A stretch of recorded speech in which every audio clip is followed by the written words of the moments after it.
The City of Angels on a Saturday night, and there's still some clouds in the area, but overall a pleasant Saturday evening as we are ready for a little baseball. The Rockies taking on the Dodgers, game 3 of this 4-game set. The Rockies ended their 11-game slide on Thursday in dramatic fashion. The 3-run home run in the 9th inning by Carlos Gonzalez. Last night they fell 6-4.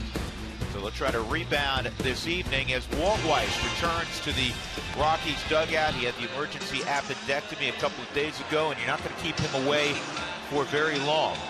So Walt's back there. He said he feels pretty good, a little bit weak naturally after undergoing that procedure. So they also, when they were in there, said you have a little bit of a hernia, so they cleaned that up also. 2 for 1. 2 for 1. Charlie Blackmon's going to lead it off in Walt's lineup, presented by Southwest Airlines, brought to you by Southwest. Book your low fare now at southwest.com. DJ's going to bat second. Cargo will bat in the 3 spot. Nolan Arenado, Corey Dickerson, and then Willie Rosario. Michael McHenry has good numbers against Greinke, as does Cargo. Daniel Descalso, and the pitcher Jorge De La Rosa. So Zach Greinke has been terrific so far this year, 5-0. With a 1.52 ERA, and he starts out with strike 1 on Blackmon. And for Zach Greinke, 5-0 for the 2nd consecutive season where he started that way. His best start ever was 2009. He began 6-0. Of course, he was with the Royals then and went on to capture the Cy Young Award in the AL that season. Works off his fastball. He's not a hard thrower. Averages just under 91 miles an hour. Yeah, but it's never in the same spot with his fastball. Numbers for Zach Greinke are pretty impressive. You talk about Clayton Kershaw, but you ask anybody within the Dodgers, saying this year, just right now in these first 7 starts, Zach Greinke is their ace. The opponents are hitting 185, and it doesn't matter whether it's left or right. The lefties 186, right-handers 183. Well, they're co-aces. Any team in baseball would love to strut either Kershaw or Greinke out on opening day. But to say, well, Greinke leapfrog Kershaw for an A status. Trying to spot his fastball there. Blackmon a good eye, and it's 2 balls, 2 strikes. Charlie's got a 9-game hitting streak going in LA. In fact, at Dodger Stadium, he's a career .329 hitter.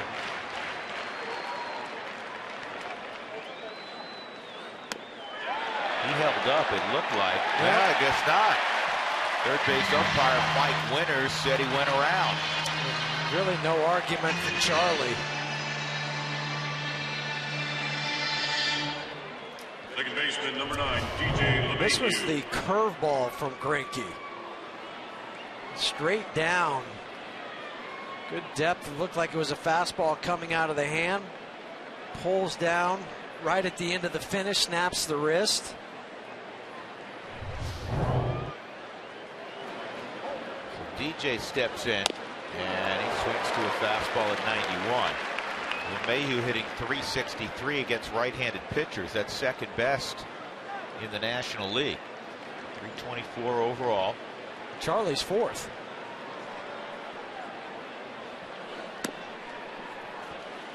Well, a strikeout to begin things tonight for the Rockies, and yesterday they set a club record. They struck out 18 times in a 9-inning game. Second time since 1914 that the team used 6 or more pitchers in a 9-inning game to strike out 18. Last time is when the Braves in 2011 struck out 18 Cubs with 6 pitchers. Too many strikeouts. I know Kershaw's on the mound. He strikes out a lot of guys, but you got to get the ball in play. I mean, think about this. The Rockies got the ball in play. And there's another strikeout 17 times last night. They had 8 hits and 9 outs. So batted balls in play, they hit almost 500. Get it in play, as we often say, good things will happen. Since Wednesday, they've had 48 strikeouts. Here's the Dodgers defensively. Alex Guerrero is going to get a start in left. Kike Hernandez is in center field. He's very versatile. Scott Van Slyke is in right field. Uribe at third. Rollins and Kendrick up the middle. Justin Turner giving Adrian Gonzalez the night off, at least initially. And for the first time in the series, A.J. Ellis will do the catching. There's Cargo. And that fastball off the plate. Cargo had a hit last night. He also he also reached on a strike 3 that was off the glove of Yasmani Grandal. That's how Kenley Jansen actually struck out 4 hitters in the 8th inning. 6th time a Dodger has struck out 4 in a single inning. Seen it a few times in the minor leagues, very rarely in the big leagues. 2-0. And Cargo drives this ball to deep right center field. Get legs, get up, get out. Carlos Gonzalez with his 3rd career home run against Zach Greinke. That was an absolute bullet, and it's 1-0 Colorado. 4th home run given up by Greinke this year, 2nd to a left-hander. That gives him 17 in his career against the Dodgers. This was like a 2-iron. I mean, it started out low and just kept climbing. I think back to that home run he hit a couple nights ago and to this one. That's the Carlos Gonzalez that you're used to seeing. Yeah, absolutely. Those swings. Absolutely. That ball just stayed hit. So the Rockies break on top 1-0. At the plate, Nolan had a good swing. Cargo and Tulo tied with 17 career home runs each against the Dodgers. And that ball was pulled foul. Matt Holliday with a bunch of home runs against the Dodgers. Many of those were hit in a Rockies uniform. We're just giving some high fives in the dugout. It's a really nice feeling. The Rockies hit earlier today than they normally do because of the old timers game here. Well, the Dodgers hit really early. The way it works, folks, for batting practice is the home team always hits first. And for 7 o'clock game, that's typically they'll hit the home team around 4:15, 4:10, 4:15, close to 5. Then the visiting team comes out. That was pushed back by more than an hour because of the old-timers festivities. And the Dodgers can throw out an old-timers game. We're going to show you some of that, some of the greats that have gathered tonight at Dodger Stadium. And what a treat it was. If you're a baseball fan, there's Magic Johnson. It was a thrill. Greinke strikes out Arenado. So he strikes out the side, but sandwiched in the middle of all that, Carlos Gonzalez, a 2-0 pitch that he blistered to right center field. The Rockies have a 1-0 lead. Just the 4th home run given up by Greinke this year.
Tonight with his 4th home run of the year and the 2nd for Cargo in the series.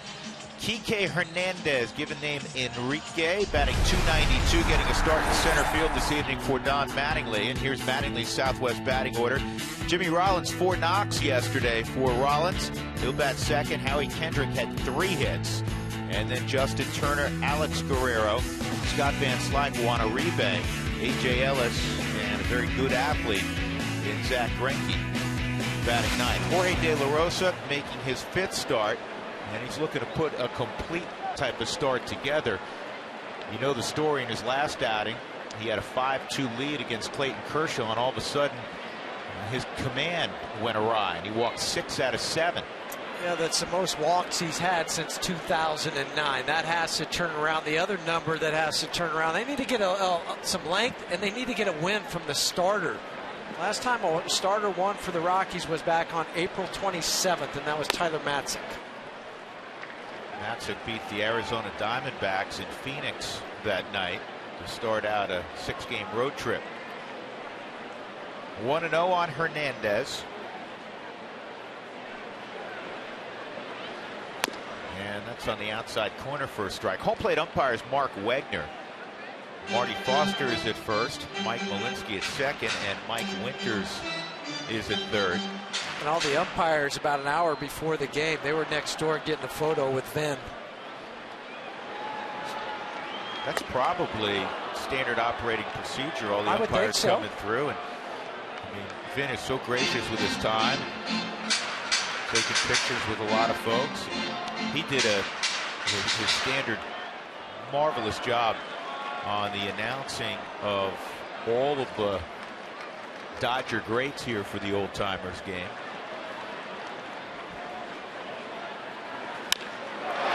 This is line to left, and it is a fair ball.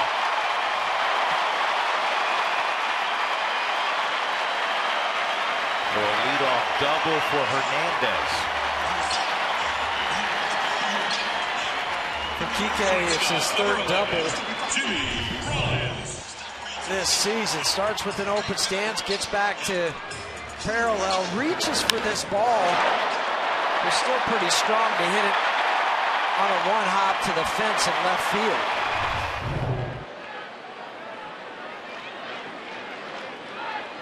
Dodgers leading the National League with 76 doubles.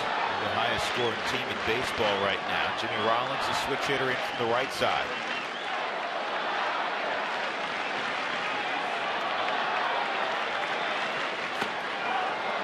Jimmy showed bunt, one way to get the runner to third. And he has a couple different options. He could push it to first with Willeen, and the lack of games played over there most times is called for a drop down the third base line.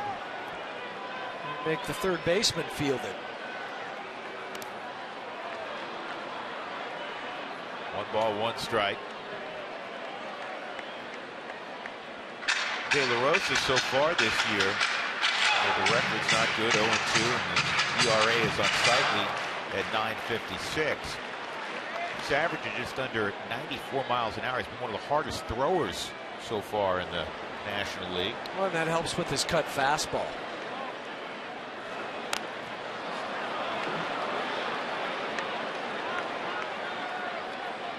You see it all the time. The guys that are good bunters, they have trouble just kind of laying the bunt down for a sacrifice. I know he's trying to do both, but it's more of a sacrifice situation for Jimmy Rollins. But they just don't get the bat out like they do when they're bunting. You bunted well. Was it easier for you to drag a bunt? Yes. Yeah, and that's what I ended up doing most of the time, is just kind of acting like it was a drag bunt, but not be quite as fine.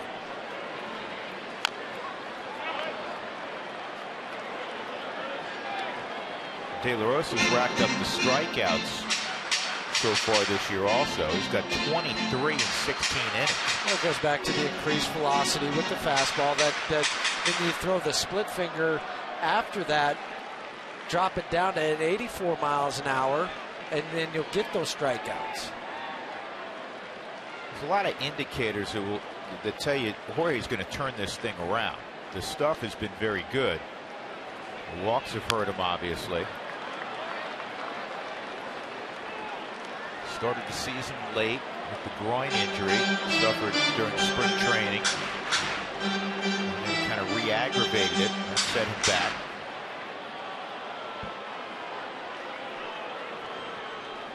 One and two on Rollins. The Rockies up 1-0 on the Cargo home run. Leadoff double by Hernandez.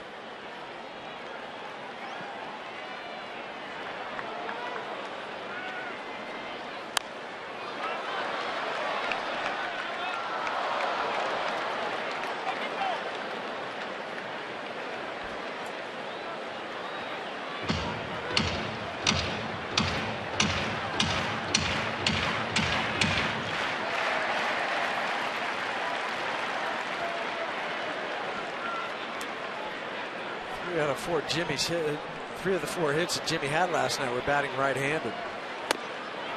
It's inside. Saw the numbers on De La Rosa. He has struggled, as many have, against the Dodgers in his career. 5-10 with a 5.89 ERA. And the Dodger Stadium is 1-5 with the 4.84. The guy that's given him the most issues is not in the lineup. That's Adrian Gonzalez. Adrian, a .370 lifetime hitter and 46 at bats against De La Rosa, but being given the first part of the evening at least off. Here's the 2-2 on Rollins, and it's on the ground to short. Descalso's got to hurry. High throw.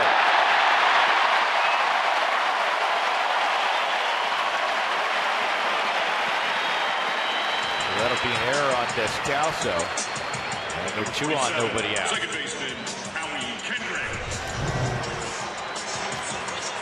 In the hole, backhands it, but then when he stood up, just dropped the elbow and sailed it. So plant your right foot, but then as soon as he went to throw, his legs came out from underneath him. He stood up instead of keeping him underneath and keeping a bent knee. That was a really good play by Rosario to get up and prevent that ball from maybe going in the stands or down the right field line some, because then you're talking about at least second and third, if not worse.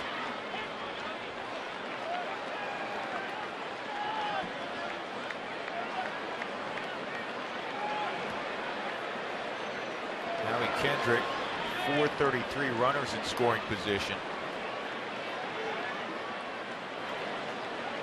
Wearing out the Rockies. This should be 2.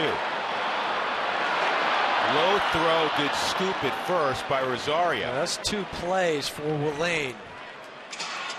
The one you just talked about where he jumped up, and then this one a backhand pick.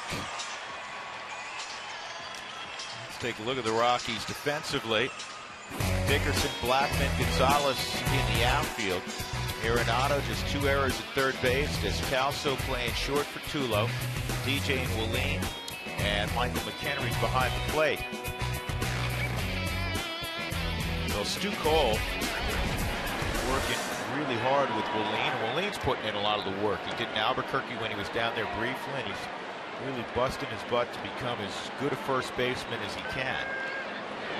And this is on the ground at third. Nolan's got it, and he'll throw out Turner. So De La Rosa did a good job after the leadoff double by Hernandez, and then the throwing error by Descalso works out of it. Rockies have a 1-0 lead as we go to the second at Dodger Stadium. Like free parking, free giveaways, and helping fans find their seats.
jersey on, as today was Old Timers Day. Fernando took the hill today for Team Nomar. Team Nomar was against Team Oral, and we want to get you the Coors timeless moment. Let's go back to 73 to 81, June 23rd, 1973 to October 18th, 1981. The last game of the 81 World Series. Garvey, Russell, Say, and Lopes together in the infield for the LA Dodgers.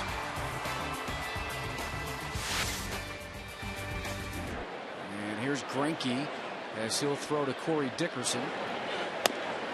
Earlier today, let's show you, as Orel Hershiser was on the hill with his catcher Steve Yeager, and he got the guys back together, the gang, Garvey, Lopes, Russell, and Say. And it was another great moment today, and I know guys will be talking about it all game long. Well, Mark, those four guys stayed together for 8.5 years in the Dodger infield. 2-strike count on Dickerson. 8.5 years. I mean, that's unheard of in today's baseball world. They had 4 pennants, a World Series, 21 All-Star appearances, 5 Gold Gloves. I was talking to Orel before the game. He said, it's going to be neat for me to go out there and pitch today because that's the way it looked when I broke in. And that's why it was just a special day when he said, I'm going to take the hill, and those guys are going to be behind me. Neat stuff. Breaking pitch misses 1 and 2 on Corey Dickerson. Now there's a whole lot of history now in Los Angeles, going back to the late 50s. Just before that, the Bums. Huge applause when Fernando was announced. Legendary figure in Southern California. It's Don Newcomb. And Don Newcomb's here all the time, and what a wonderful gentleman. And when you think of the Dodger greats, we're so fortunate and privileged to come to a lot of ballparks, obviously, but to come here a lot. And Don Newcomb's a regular, and he's got a smile on his face. Great storyteller. I was kidding Fernando when I saw him in the food room just a little bit ago before the game started. I said, "Man, you're a quick change artist." He got up, he goes, "Yeah, I asked for the day off, but they didn't give it to me." I asked him why he didn't plunk anybody.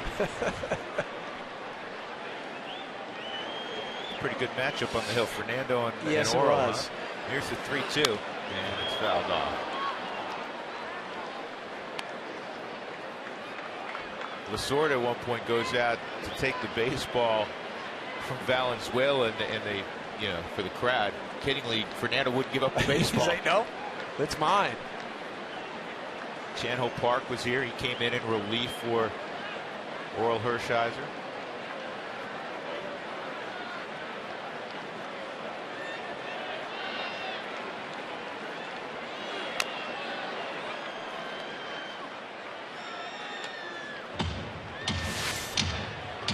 Here's Tommy. Got to make a pitching change. How you feel?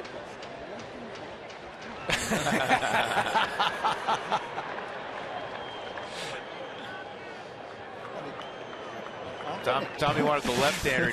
Normally he points to the bullpen. He just went to the dugout. No warming up. This ball lined down the left field line, and it is a foul ball.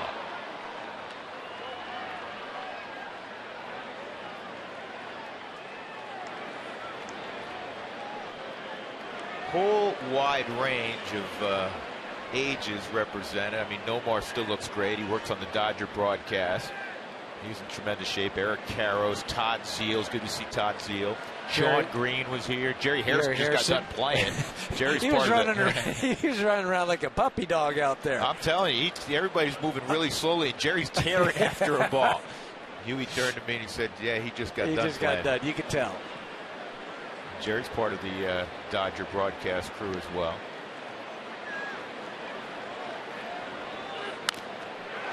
What a bat going for Dickerson. Real good at bat.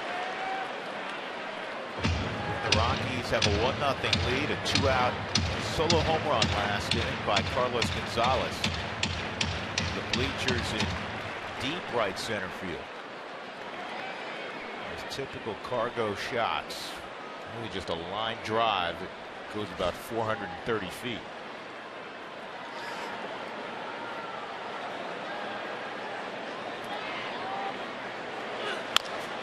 That's a line shot that's gloved by Rollins. Good at bat. Unfortunately, it resulted in an out, but that was a good at bat by Corey Dickerson. So all of these Dodger greats have been introduced, and they always save that man for last. And I'll tell you what, it was a goosebump moment, and the crowd erupted when Sandy Koufax was announced. And Vin Scully said, whenever I start to announce Sandy's name, I have never gotten through his list of accomplishments, as that's a base hit for Rosario, without the crowd just overwhelming the audio behind it. You got to go through all the no-hitters and the Cy Youngs and so on. And we got to chat a little bit with Vin upstairs after about that. And he said, you know, I don't like to watch the old timers game after. He said, I love doing the announcing. I love seeing my old friends, and he's very close with number 32. He said, but then I go inside and I dine. He goes, because in my memory, I want to recall them from their prime as opposed to now. He said, I worry about them getting hurt. Sure, but think about all the greats that he's seen and covered, and you're talking about Sandy Koufax, and he said, if I don't preface this by saying I never get through this without people starting the applause and all the accomplishments that he had, I get drowned out. People stop listening because they're cheering so hard for Sandy Koufax. He said today was the first time that didn't happen because he prefaced it. That's right. That's right. But it's really fascinating because they do have so many former greats from the Garveys and the Oral Hershiser's, and a lot of the names we mentioned, Fernando. Yet the #1 guy overwhelmingly, other than Vin, is Sandy Koufax. Well, and for Sandy, 50 years ago this year, he threw a perfect game. And it was special for me because my first partner in this business of doing Major League Baseball is here tonight, and he caught, as Mike fouls that off, he caught Sandy's perfect game, and that's Jeff Torborg, longtime manager, longtime player, obviously, and one of the, you got to compete against him when he managed the White Sox, one of the all-time mensches in baseball, just a wonderful, wonderful man. And we got to do some baseball together many years ago, and it was wonderful to see Jeff. And he has described that night many times as a fly ball to center, how nervous he was. I mean, you've described how nervous you were behind Nolan Ryan playing short. He's catching a perfect game. Right. If there's strike 3 and it goes off his glove and the runner reaches like we saw last night, it ain't a perfect game. No, he struck out 14 that game against the Cubs, including Banks, Santo, all those guys.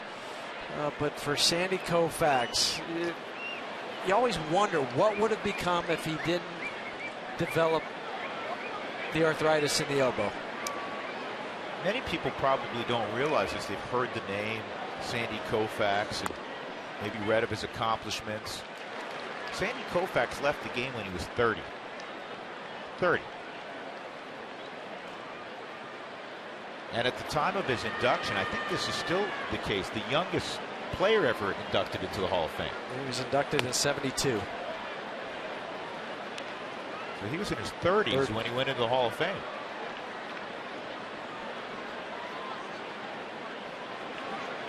Clemente they waived because of the tragedy of when Roberto died in the offseason on the humanitarian mission. They waived the 5-year wait. You know, but Clemente was older than that. 1 ball, 2 strikes on Descalso, who had the 3-run double last night to get the Rockies with a pair of runs. Then threw out a line shot to left field in the 9th inning.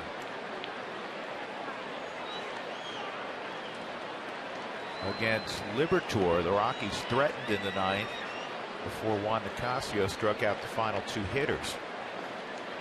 First career save for Nicasio.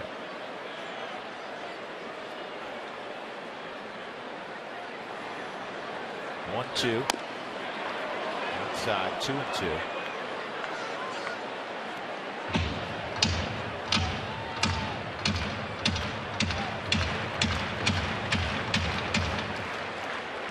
everything away from Daniel. He pulled that double off the wall on an inside slider last night. And stay hot, Daniel Descalso. That's ripped to center field. Daniel's finding his hitting stroke here in Los Angeles. Pitcher, number 29, Jorge De La Rosa. It helps when you know or you have an idea of how they're trying to pitch you. You can start to look in certain areas, and that's what Daniel did with this. Takes a slider back over the top of the head of Zach Greinke, who he showed on the 4 strike zone how everything was away. So you'll start to creep, you'll start to lean out over the plate, and that's what he did on that swing. I mean, that's it doesn't get any better than that description on the 4 strike zone, how they pitched him.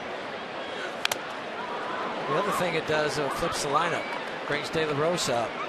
But we've seen De La throw out big hits. Case in point, last start against Kershaw, he bounced one up the middle to drive in 2 runs. That's what gave the Rockies that 3-run lead.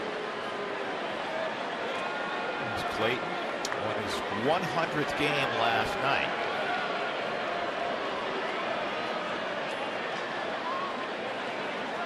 Did it barely past his 27th birthday.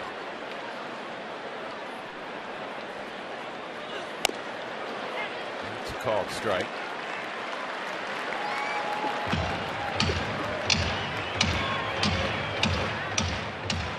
Maybe outside, but I guess Zach Greinke gets those calls, doesn't he? Like all the great pitchers get that extra call. They don't need it. And people used to complain about the Maddox strike zone. Wow, that was west. It was about 2 feet. Could hit it with one of those old timers bats. And De La Rosa chases a changeup away. A strikeout. How about this moment in the dugout? 2 pretty good left-handers.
Sports is brought to you by your hometown Toyota stores. Let's go places.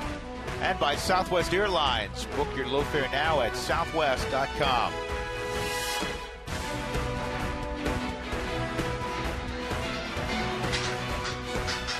Got that handshake down? We copy the one we used before we go on the air, I think. It does look familiar. Oh, we see they topped us. They have that extra at the end. We don't have that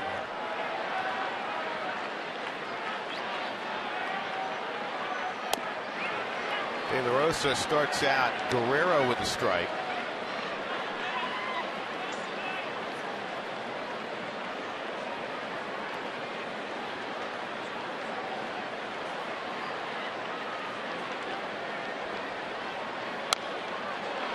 0-2.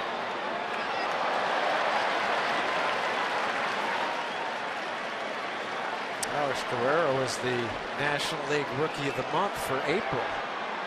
Saying something, because it's hard to be Rookie of the Month on your own team when you have Jock Peterson, who's got 10 home runs. That's what I'm saying. Jock got the highlights and the headlines because of the home runs. Guerrero wasn't far behind.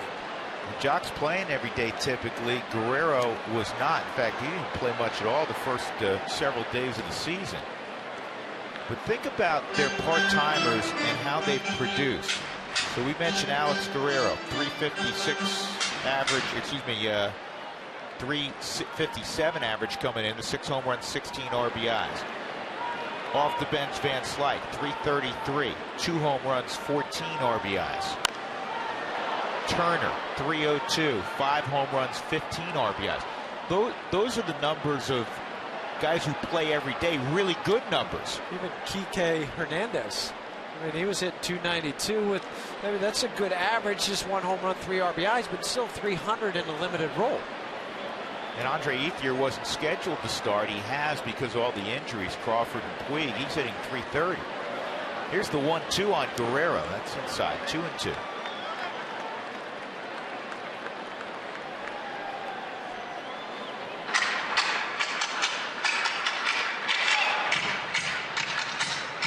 See how Puig still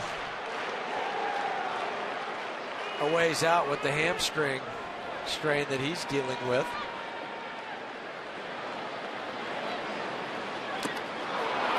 And De La Rosa with his first strikeout of the night. He gets Alex Guerrero. 1 gone in the second, and that'll bring up Scott Van Slyke. Good Leaders brought to you by your Colorado Hyundai dealers. Rockies all-time strikeout list. De La Rosa now just 6 away from Ubaldo Jimenez, who I know had a start tonight. Ubaldo 3-2 with the 2-something ERA for Baltimore. Pedro Estacio still works for the Rockies. He's third at 749, and Jeff Francis, Toronto, 742.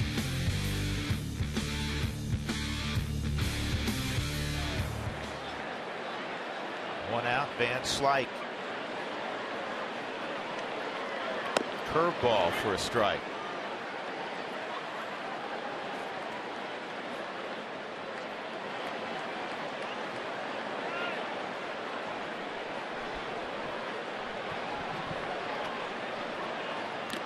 We'll see Scott's dad later this year. He's first base coach for Seattle.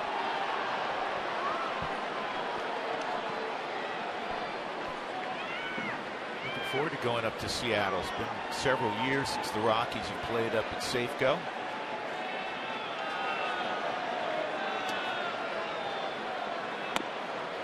Cutter's in. 2-1. That was one of that series where Josh Fogg threw the imperfect perfect game. Saw 27 hitters, and he finished the game in 45 minutes. What was it? Was it 158, 152, something like that? It was under 2. I remember that. I was talking to Josh about that at fantasy camp this year. So man, he goes, just felt kind of like I was in a dream. Just wherever I wanted to throw it, it was there. And I say imperfect perfect because you let a guy on and then they hit into a double play. Twice. 2-2, ring him up. He did. Strike 3 on the outside corner. That was Rembrandt, as they say in dugouts around baseball for decades. Yeah, because he painted it on the corner, and then Michael stuck it for the umpire. Pretty easy to make that call. Reach out, throw it into the glove at 94.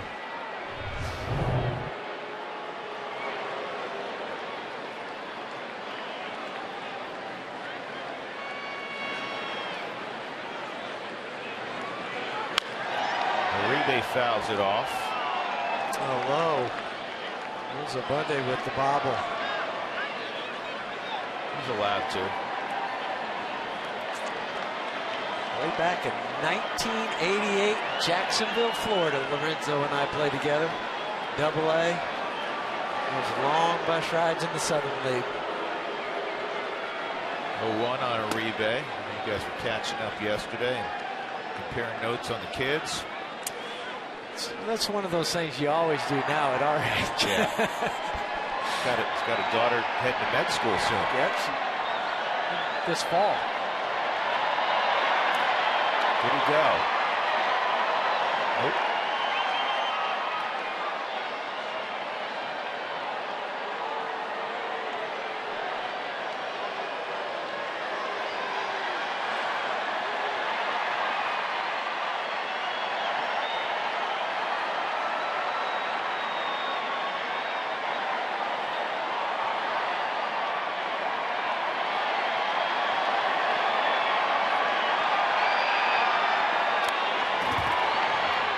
Starting the wave early here tonight, just the second inning. Big Saturday night crowd at Dodger Stadium. There was a lot of people here early for that old timers game to watch that. And you and I stayed in the dugout for almost the entire 3-inning affair. Some Rocky players watching and looking on. Watch that wall. Cargo saw the wall, got over in foul ground, made the catch, and a 1-2-3 sharp inning for De La Rosa, including a couple of strikeouts. 1-0 Rockies. And they want to thank you for being helpful.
As we go to the top of the third, who wants tacos? If the Rockies score 7 or more, go to participating Colorado Taco Bell locations the next day and do it between 4 and 6 to get your Rockies taco special. Lip Moss at Taco Bell. Drew Goodman, Jeff Hewson, Mark Stott, our entire Root Sports crew here in Los Angeles over the weekend. The Rockies return home Sunday after the ball game, and they'll open up a 4-game set against the Phillies. Charlie Blackmon, second look at Greinke, struck out swinging in the first inning. And this is on 2 hops to Jimmy Rollins.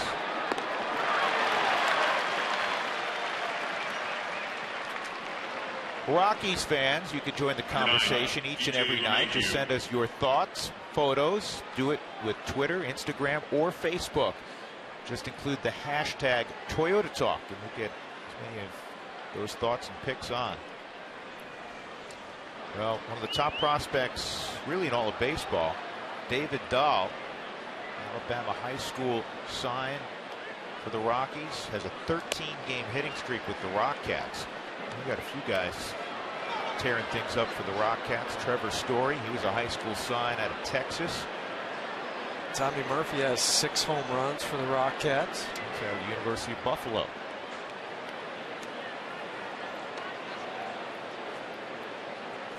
One to 0 on DJ.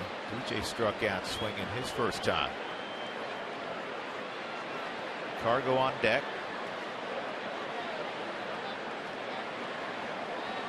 League hitting just 185 against Zach Greinke. But the Rockies threw out 3 hits in the first 2 innings. The home run obviously by Gonzalez. Wallin had a base hit. Descalso had a base hit. And Greinke's had his moments also. He has 4 strikeouts already. 2-0 on LeMahieu. All 7 starts for Zach Greinke have been quality starts. When you're 5-0 with a 1.52 ERA, pretty easy to see that in a whip of .89.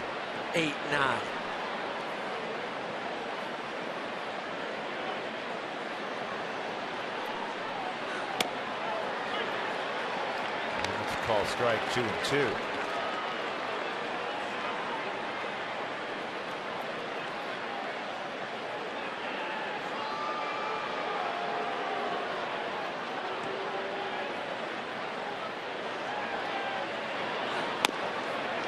Good eye, 3-2. You used to do that too, didn't you? You know, borderline pitch, kick some dirt, look down like, yeah, I knew that's ball, right? And then exhale when he said ball. Right. And if he said strike, you know, no, that's not a strike, that was down. And then just walk off. When you go back to the dugout and say, no, it might have been close. I think it was a ball, though. It's on one hop to the second baseman, Kendrick.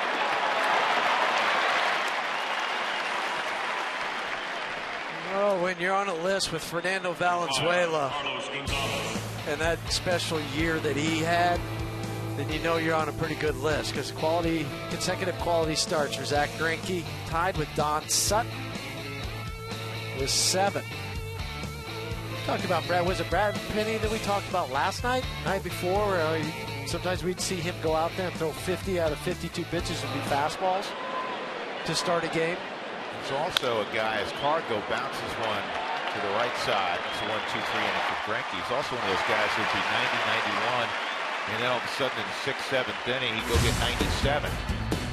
Rockies up 1-0 on a Cargo home run.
Here at Dodger Stadium, one of the most famous Dodgers, third baseman Ron Cey. So I asked the Penguin what he thought of Nolan Arenado. Terrific player. Love watching him play. He's got range. He's got a great arm. What can you say? That one play that they showed over and over where he goes on the tarp, and I don't know how anybody even came close to making that play, but he almost turned into a double play. So hats off to you. There you go, Ron Cey, Drew and Jeff. I was looking at the numbers. You know, he's one of only 137 ball players with 300 or more homers. He had 306 in his career playing third base. You know, a lot for the Dodgers and the Cubs, and actually ended his career in Oakland. And I'll have that story coming up where he ran across Walt Weiss. A.J. Ellis at the plate. Well, Mark, Huey and I were on the field and having a conversation with Nomar Garciaparra, who played in the Old Timers game, and Nomar not that far removed from his playing days. What a marvelous player he was. He's a broadcaster now for the Dodgers as well. It's a 1-1, and that's fouled off. And we're looking at Say and Garvey, who were great players and hit a lot of home runs, to your point. Not big guys, strong guys, yes. Strong, powerfully built guys, but, you know, Say was probably 5'9", maybe. Maybe. Garvey, maybe 5'9.5". If you measure them in their spikes. Yeah. And then you compare them to a lot of guys that, you know, Nomar was pointing out on the Dodgers that he sees every day. Puig, who looks like an NFL linebacker. You know, Adrian Gonzalez, obviously, is a big man. They were talking about Mike Trout, just how large some of those guys are. Even like an Ethier, he's 6'3", and about 215, 220. Yeah, they're big, strong guys. And there's the Penguin. Steve Yeager. Steve Yeager looks good. Pedro Guerrero. I'm still thinking, you know what I'm laughing about, right? You love that story. I love that story. Because it happened today. It didn't happen today, but Pedro Guerrero's in left field. Steve Sachs is at second base. And it goes back to that story when they're asking him, Pedro Guerrero, what were you thinking in the ninth inning? Don't hit it to me. Paused. And don't hit it to Saxy. Don't hit it to Sachs. It's beautiful. At Sachs, I don't know if he did it on purpose. He was playing catch for a moment with Pedro Guerrero. He threw one over his head. I'm sure it was on purpose. Take that. 1-1 on Greinke, good hitting pitcher. This ball is hit well to left center field. And it is caught out there by Blackmon. Yeah, your eyes, you look at one of the two defenders. I focus more on Dickerson, and Blackmon came out of nowhere to make the catch. Now Dickerson hopefully didn't get hurt. He's catching his breath. He's limping a little bit. That's the plantar fascia. And you know what? He needs Keith Duggar. And boy, this is all Walt needs. Walt's got to run about 150 yards, and we know he's pretty weak coming off that appendectomy a couple of days ago. Well, and this was smack dab in the middle of the two of them. I mean, Charlie's on his horse. Dickey thinks he's going to get to it, and where he starts to get hurt is right about now when he slows up. That's when that plantar fasciitis, that's when it kicks in and really hurts him. That was a marvelous catch by Charlie. And that's why Carlos pounded him on the back. It helped that Charlie was left-handed, because if he had to reach across his body, I don't think he makes that play. But being left-handed, you're able to reach out at the last instant and catch it.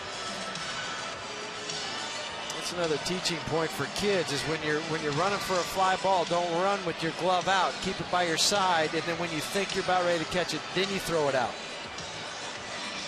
I don't think the way we know Dickerson, he's going to come out. He is a tough cookie, man. There's no way he's going to come out. It just takes that 2 or 3 minute break to get some of that feeling back into your foot.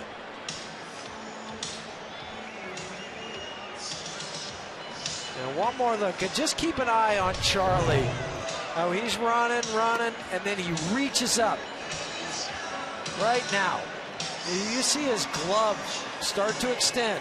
He's not running with his glove out until he's ready to catch it. Let's go, Dodgers! He's a long strider. Charlie's another big center fielder, 6'3 plus.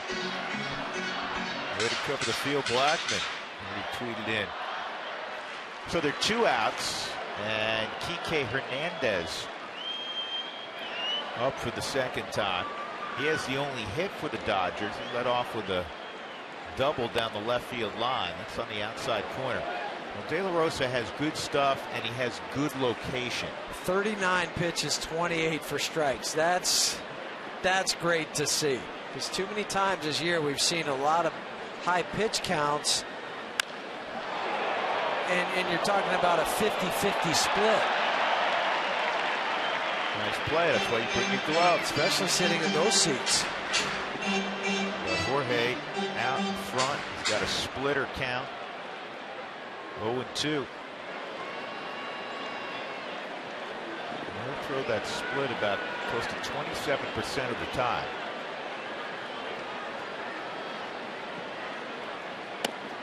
Show fastball away, and it's 1-2. What's interesting is we look at his arsenal, Huey. His splitter, he throws that more consistently for strikes, at least so far, than any of his other pitches. Remember, and it used to be a slider he threw quite a bit. He got away from that. It's going more to the split finger.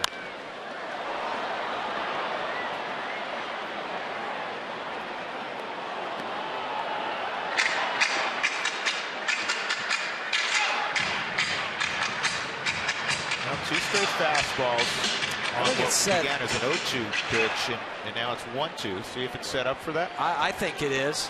And with the stance of Hernandez, how he gets back to parallel, but then wants to open up again, and that's what it is. It's a split.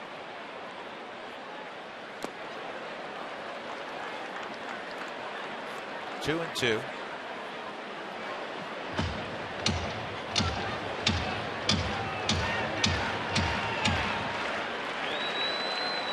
You can throw a split again, or you can fastball him up. Away.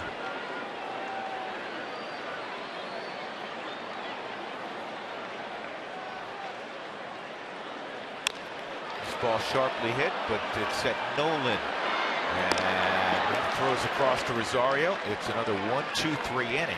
That is 8 in a row retired by De La Rosa. It would be 9. Remember, there was an error on Descalso. 1-0 Rockies.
And Rosario against Zach Greinke. With every challenged call, the Subaru Eyesight Review will determine the outcome. Love, it's what makes a Subaru a Subaru. Walt Weiss back in the Rockies dugout. He had some funny lines during his presser today. He said, there's no way I wasn't coming down tonight because I was tired of watching on a computer. You know, the long-standing issues the Dodgers have had. Time Warner getting clearance for their games, so the Dodgers, the fans in Southern California, about 3/4 of them can't get Dodger baseball, and at the team hotel that wasn't available. So Walt was literally, you know, like we do, we follow our kids on Game Changer. I mean, Walt's following it. I'll tell you, I'll show you, or maybe listen to one of those lines. Here's Walt in the dugout before the game. I'm tired of watching, following the game on a computer. Come on. Yeah, I couldn't, so I had to follow it on a computer. It's like fastball, 92, ball. I'm like, so you do it.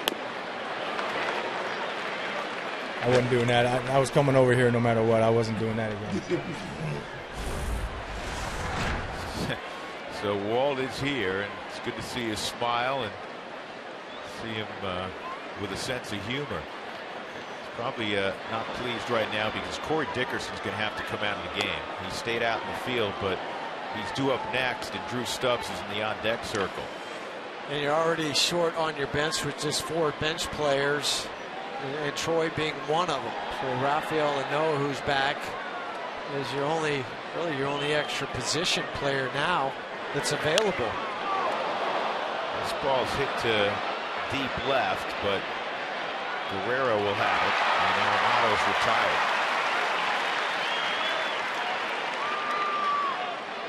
Well, here's the good news about Stubbs coming into the ball game. Drew Stubbs has worn out Zach Greinke in his career.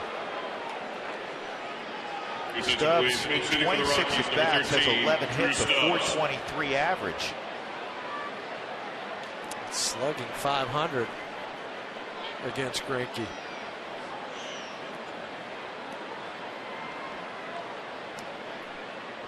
So defensively, in all likelihood, Stubbs will take over in center field. That's normally how the Rockies do it, and Blackman will go to left.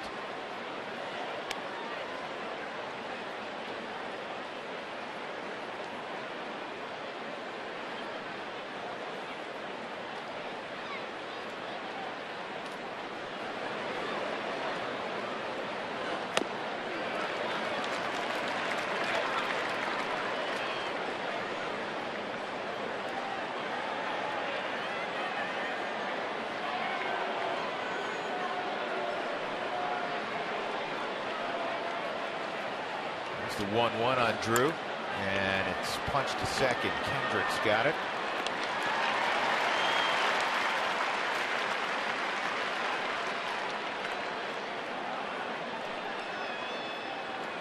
Number 20, Wheelan Rosario. Wheelan had a base hit to left his first time up.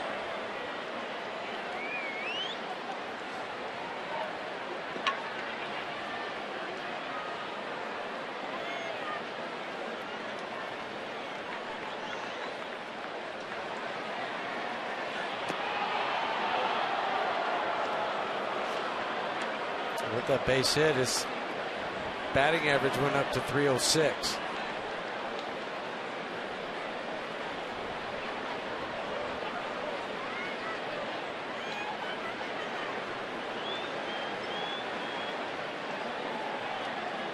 There's the 1-0 on the baby bull. That's up and in.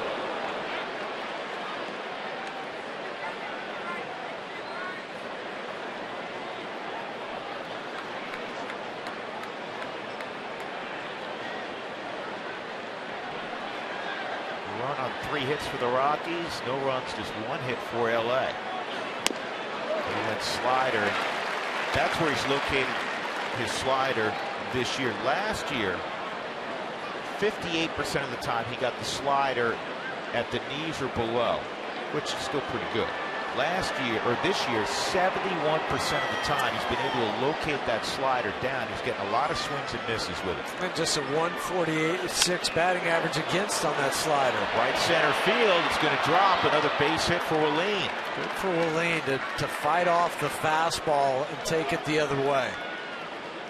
Number 8, Michael Give McHenry. Michael McHenry a chance to hit here in the 4th. This is keeping that left shoulder in, not flinching because you think it's going to be a slider, and pull the hands close to the body. And Wheelan did that. This would be a great look on an inside-out swing. Textbook from Rosario.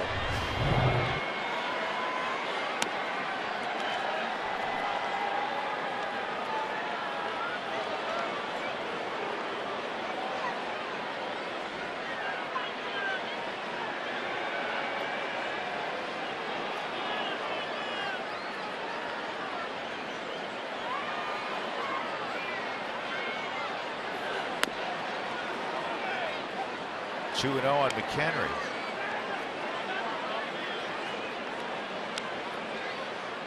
The Rockies hitters are making Zach Greinke work.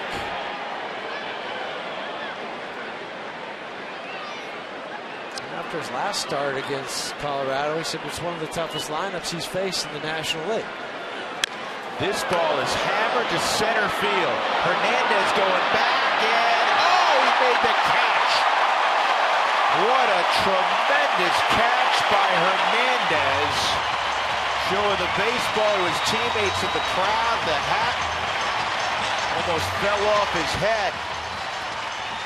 This is a highlight catch, no doubt about it. That should go crashing into the wall. That is a great play.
Colorado, Kike Hernandez still getting love in that Dodger dugout after that catch. Lorenzo Bundy giving him a big hug. He ran full tilt into the center field wall,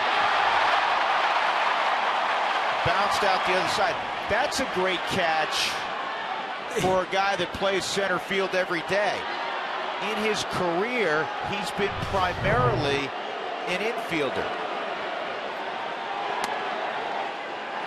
But if you want to earn the respect of your teammates, that's the play that's going to do it. Well, full bore without any regard for your body into the wall. 0-1 on Rollins is down. 1 ball, 1 strike. You have to show the ball to the umpire here. I got it. It's right here in my glove. When that ball was hit, I thought it had a chance to get out of the ballpark. At the very least, if it goes off the wall, 2 outs, Willian's going to score in all likelihood from first base.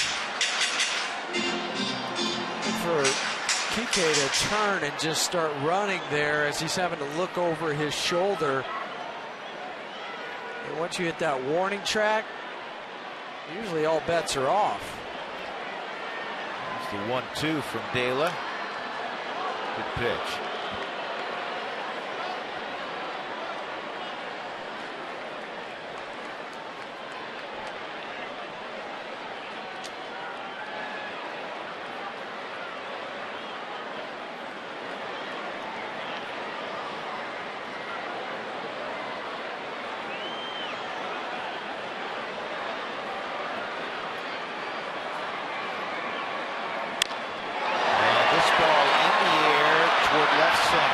Stubbs cuts across and makes the catch. Again, Stubbs now in center. Blackman is in left. I've seen some center fielders make some catches. Plans for a great ticket deal. Check out our Rockies mini plan. 10-game plan start at just $110 per package. Call 303 Rockies or go online to Rockies.com.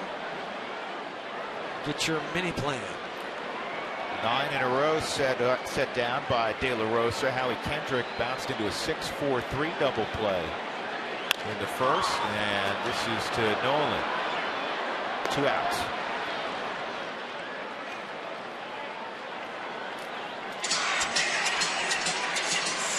It's good to see Jorge back and pounding the strike zone, getting after it. Here's good news for baseball, for Arizona in particular. Remember, Cargo hit that line shot that caught the side of the face of Archie Bradley. And amazingly, he didn't break a bone, and today he was reinstated from the disabled list. So that is good news. It's great news. After that happened, there was obviously a big hush over the crowd when that happened. We were there, and it took us a while to get back into that game, just from an emotional standpoint, and all the fans too. Yep. Justin Turner. There's the 1-0 to Turner. Good curveball. Brewers has had the whole repertoire tonight, and he's had the great command, which is of such paramount importance.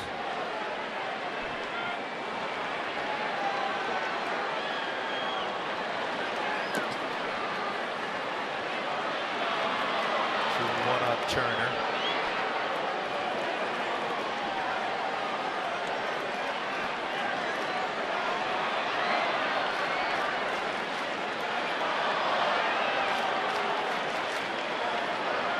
Ball away. Slider, but worked out nicely. Descalso fires across. Boy, he's just mowing him down. De La Rosa in a groove. We're off to the 5th inning. The Rockies leading on the home run by Carlos Gonzalez, 1-0.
One nothing Colorado.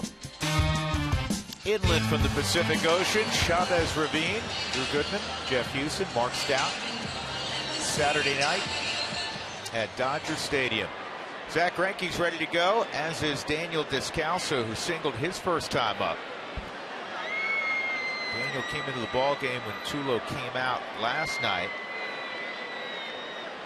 And he takes strike one. Descalso had 3 at bats. He was 2 for 3, a 3-run double. He came within a couple of feet of hitting a grand slam, and also a single and a stolen base in the 9th inning. Rockies pulled off that double steal, and Rosario battled away against his good friend Nicasio.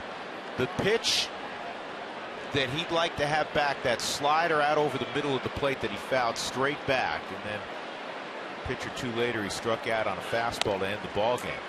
Yeah, for Daniel, that was his 4th 3 or more RBI for his career. And the double steal, and you have it set up. And Walt and I were talking about it before or during batting practice today. He said, you know what, that's all you can ask for. You battle back. You had Kershaw, who started the game. You got 3 runs off him, and you bring the winning run to the plate in the 9th inning. And as Moline said, next time I'll get him. That's how hitters believe. Yep, he's swinging the bat well. Descalso with De La Rosa on deck, and Daniel's got a 3-1 count. Jimmy Rollins, 1 out.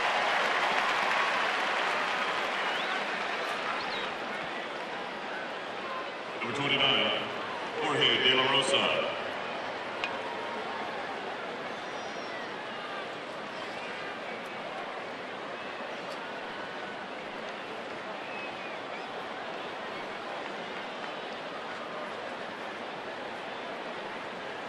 De La Rosa will face Greinke, who originally was a first-round pick in 2002 by the Royals. 6th pick overall.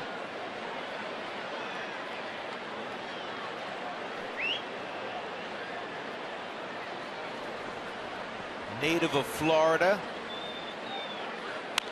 His brother was a good pitcher. Brother Luke was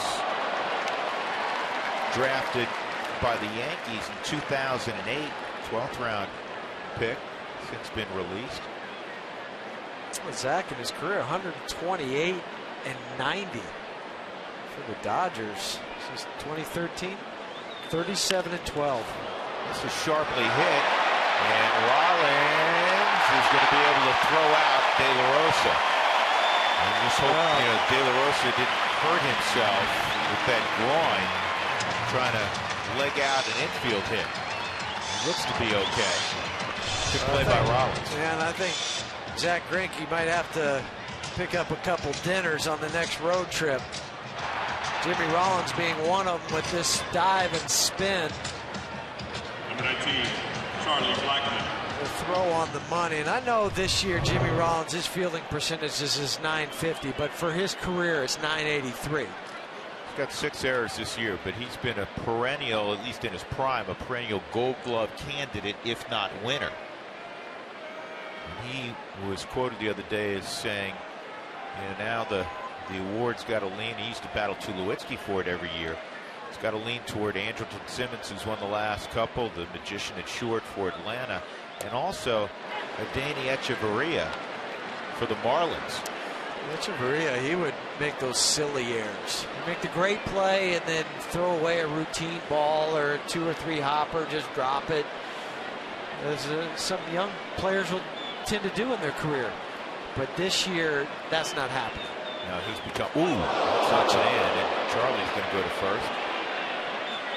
Yeah, he's become a lot more consistent. He's becoming very proficient with the bat. 276 last year, I believe. He's over 300 last time I looked for the Marlins. So 2-out base runner for the Rockies as this ball cuts in on Charlie. And it got him on the back of the shoulder, not the elbow. More of a graze than a complete plunk where the ball drops down. Well, Charlie, I might look to run on this first pitch. Well, that's what Zach Greinke's thinking too. Sure is.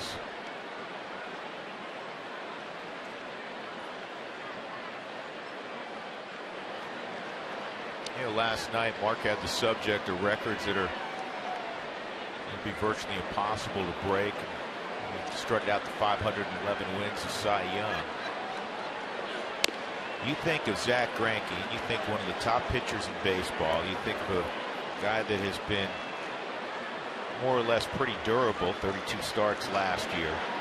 Go back to his Royal days when he won a Cy Young. 32 starts, 33 starts, 33 starts, 28 starts. He's never won 20 games. In fact, he really hasn't come close to winning 20 games. Last year he was 17-8. That's the most he's ever won. When he won the Cy Young, he won 16 games. He won 16 games with Milwaukee in 2011. It's hard to win 20 in today's game. Well, that's why when you're looking at the list of guys that have won over 200 games, you're talking Tim Hudson, Mark Burley, CC Sabathia, but they're on the lower list. They're 215s and the 208 for CC, 209. Shorted him a game. And even Kershaw, he's won 20 twice, 21-5 in 2011. In last year's MVP season, he went 21-3.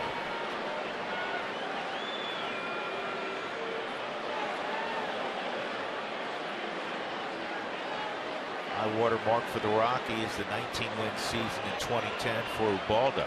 He's fouled off again by DJ.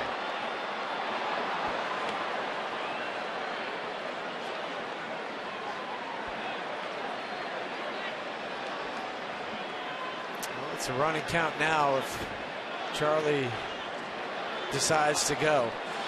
He has a big lead. You see that mark. He's splitting the lip of the grass, the cut of the grass. That's a good 13 to 14 foot lead at first base. Not going, and it's low 2-2. Charlie's 5 out of 7 stealing bases.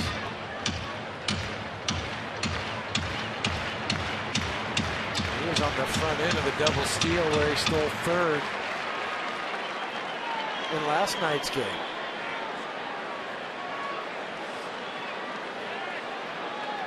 31-year-old Zach Greinke at 2-2 count with DJ LeMahieu. There goes the runner. Ball 3. Throw to second. Not going to get him. Strike 3. Oh, it was strike 3. That was a really late call by home plate umpire Mark Wegner. You kidding me? LeMahieu's still hanging out at the plate having a discussion. That ball was in.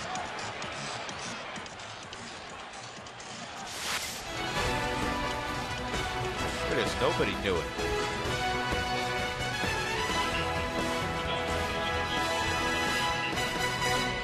College Preparatory Academy, Lot 318, Southgate Middle School.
Can catch every single weekday at 10 a.m. Mountain right here on Root Sports. Now let's get you back out to Chavez Ravine, Dodger Stadium, where Drew Goodman and Jeff Hewson have the call. Gentlemen? Well, Rich, thank you very much. And we understand that Jenny made her way over to Rich's studio the other day and took over.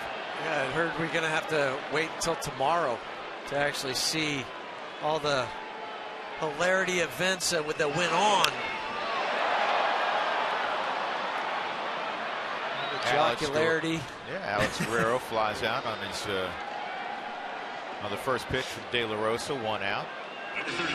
What was Jenny spilled up? Well, I can't give it away. You got to watch the pregame show tomorrow because it's where you'll see it all. But just a little tease is Jenny might have her own show. Been waiting for her to have her own show. Do you think we'll ever be guests?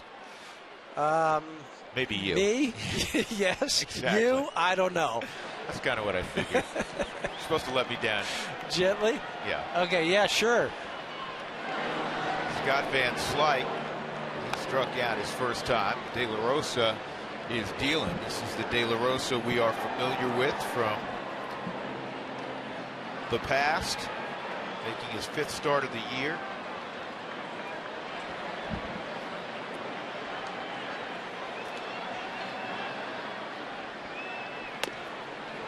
Cuts inside on Van Slyke.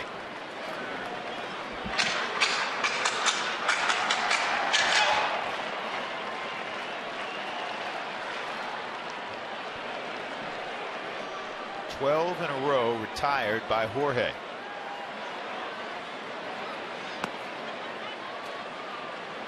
Two and one.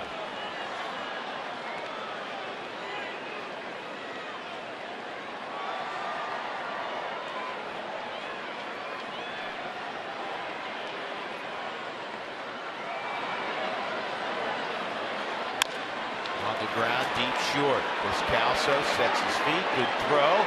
And Rosario, did he use the bag there to give himself a little more elevation? That's what he did. Again, another high throw from Daniel. Backhand, everything's good. That was a better throw, just a touch higher than the other one, but wisely get on top of that bag. Use the extra 3 inches of the bag to reach up and snag it, and then come back and use your toe to stay on.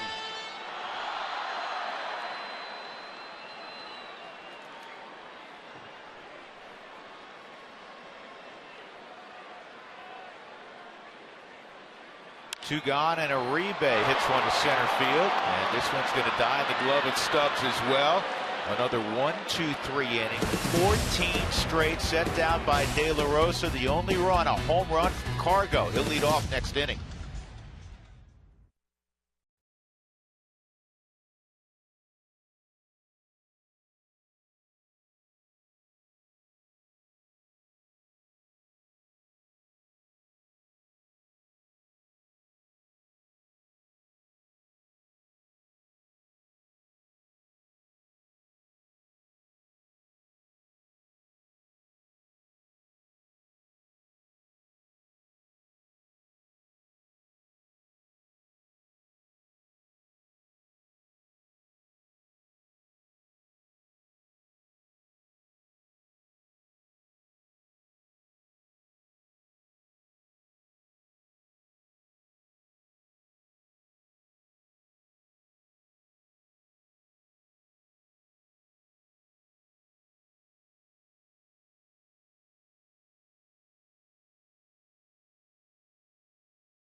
On Root Sports is brought to you by the Ford Fusion. Power you want and good looks too. Ford, go further.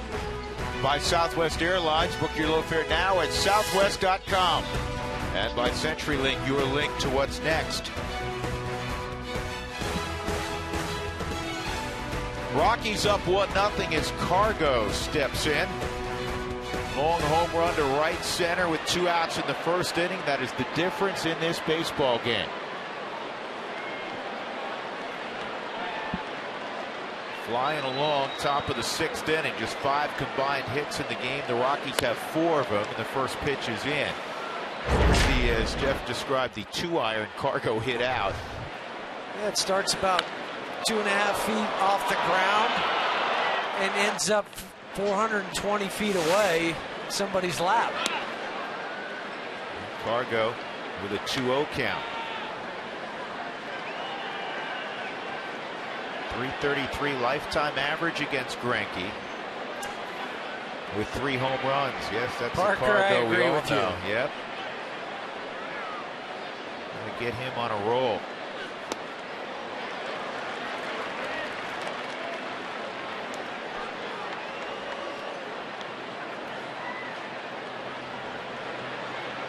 Greinke says, I've seen that swing on a fastball. I'm not throwing him a fastball.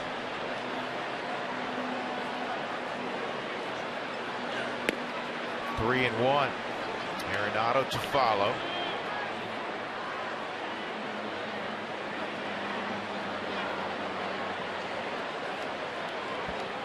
Greinke hasn't walked anybody. He did hit Blackman last inning with 2 outs. Yeah, that's called strike. Don't move too quick. I'll tell you what, Mark Wegner's rivaling Tim McClellan, who retired last year. He couldn't work last year. He had an injury. Tim McClellan, who was a great umpire, but Tim would take a while to indicate a strike. 3-2. Greinke shook off the first 3 signs he got from A.J. Ellis. Go in with the fastball. Fargo reaches down and hits it in the air to left.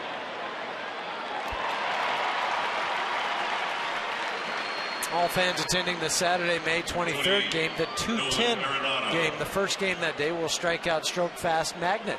Join the Rockies in their effort to raise awareness of stroke warning signs and the importance of acting fast. Arenado a strikeout and a fly ball to left.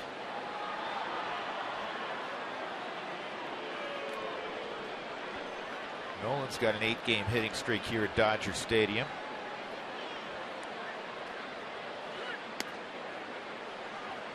One and 0. A streak the Rockies are looking to snap also. They haven't won a game on the weekend this year. They're 0-4 on Saturday, 0-4 on Sunday. Well, let's end that tonight. And then again tomorrow. That would work.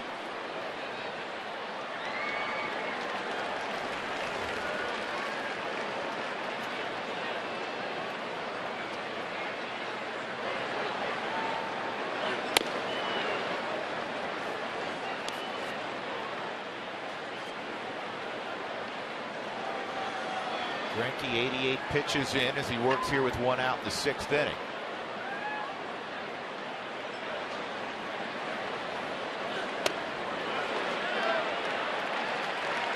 And Nolan went around 2-2.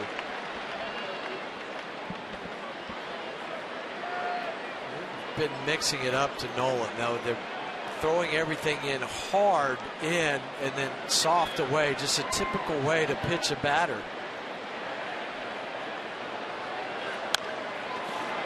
Did a good job going down and fouled that slider off. It was well located. Dodgers play straight up defense quite a bit. They don't shift much, just 23rd in baseball in shifts this year, which is a little bit ahead of what they did last year. They were 25th in baseball last year. Rockies in the top 10. And that's in the air to right center field, and Kike Hernandez initially started in. He had to reroute, but he caught up to the baseball. 2 outs. I didn't think he was going to be able to adjust. You and I were watching the same thing, saw that infielder instinct where you start to come and get the ball, then have to circle back behind him.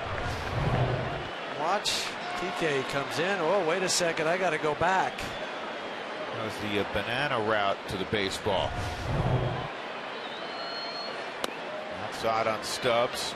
Second AB for Stubbs. Dickerson had to come out of the ball game after playing defense in the bottom of the 2nd inning. Had a long run in the outfield on a ball Blackman caught in left center field, and it clearly bothered his plantar fascia. He stayed in defensively, and then an inning later, Stubbs pinch hit for him.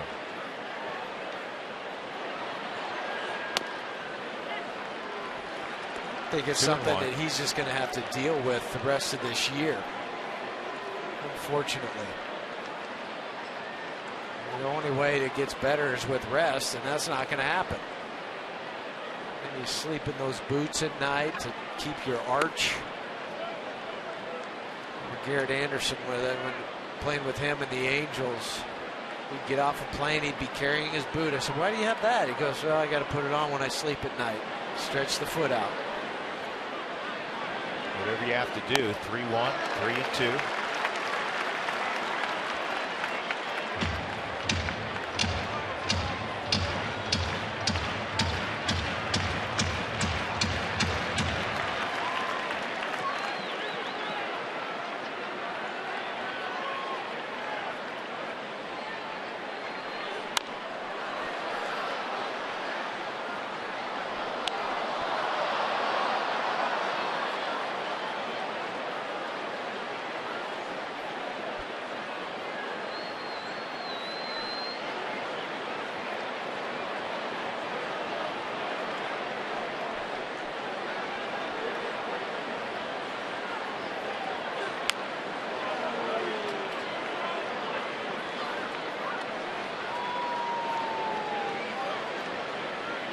Question for Don Mattingly will be, does Greinke work in the 7th inning? His pitch count is going to be right around 100, depending on what happens here with Stubbs. 3-2 again, 99 pitch upcoming.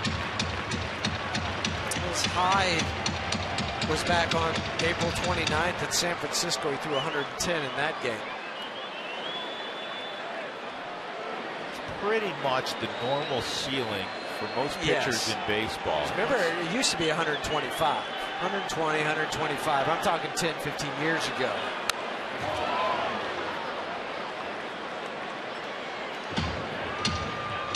But now when you hit that 110, they start to get antsy.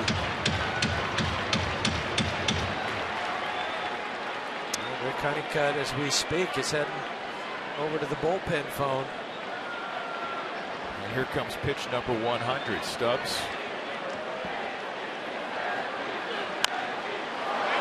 And this is popped up. He went slider. Greinke's going to catch it because nobody's around there. And then finally come down the line is Justin Turner. A.J. Ellis never saw it. The unthinkable almost happened. A pitcher had to play defense on a pop-up. 1-0.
A chance to interview him in spring training at Camelback Ranch, and we talked about how in 1949 he got called up and had to go to Chicago. He went to the hotel room where Roy Campanella and Jackie Robinson were.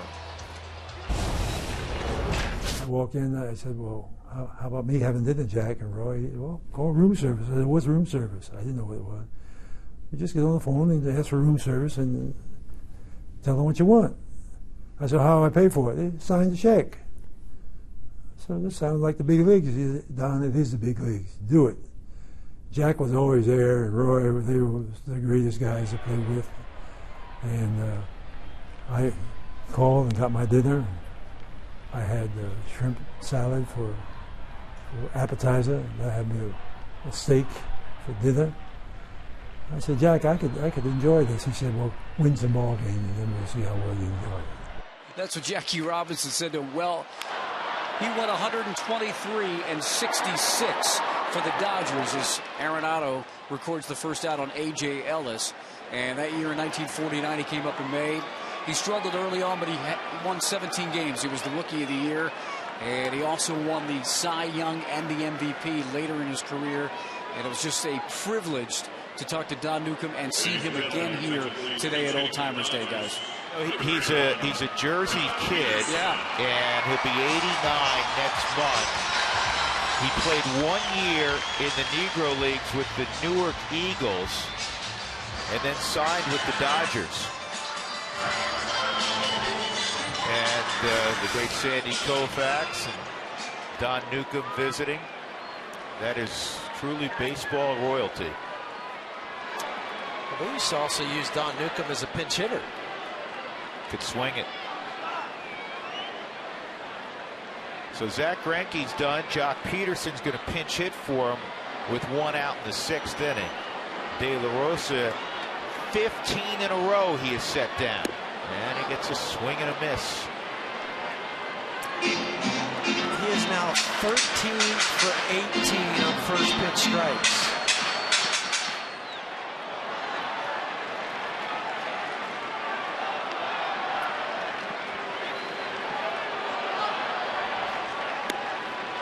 One final note on Newcomb. Said he used him as a pinch hitter. He's also had 15 home runs and 108 RBIs in his career. Two-way player. Next line foul. Oh, be careful. Yeah.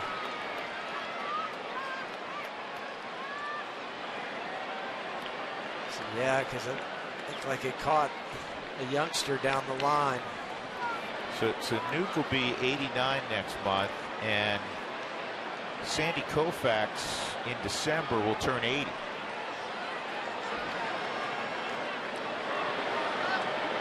One, two.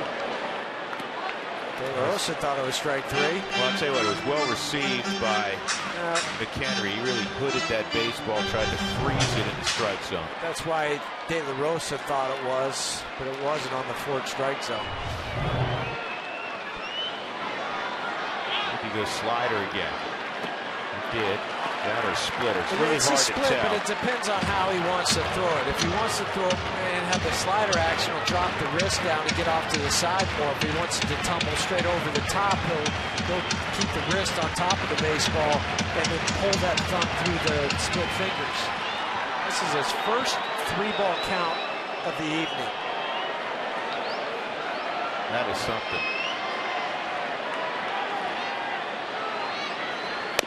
Got it.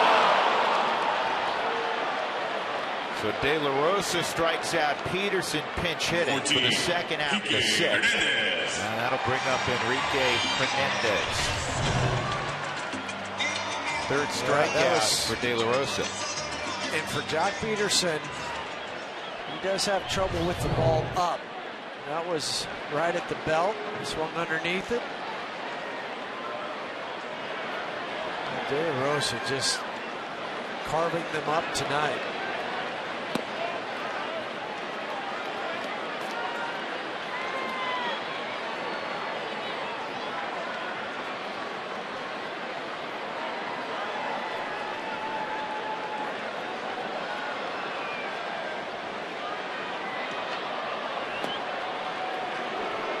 There have been 3-ball counts. There have barely been any 2-0 counts.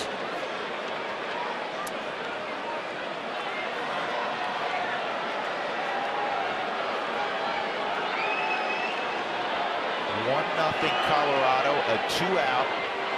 1st inning home run by Cargo. De La Rosa has made it stand up so far. He's allowed 1 hit.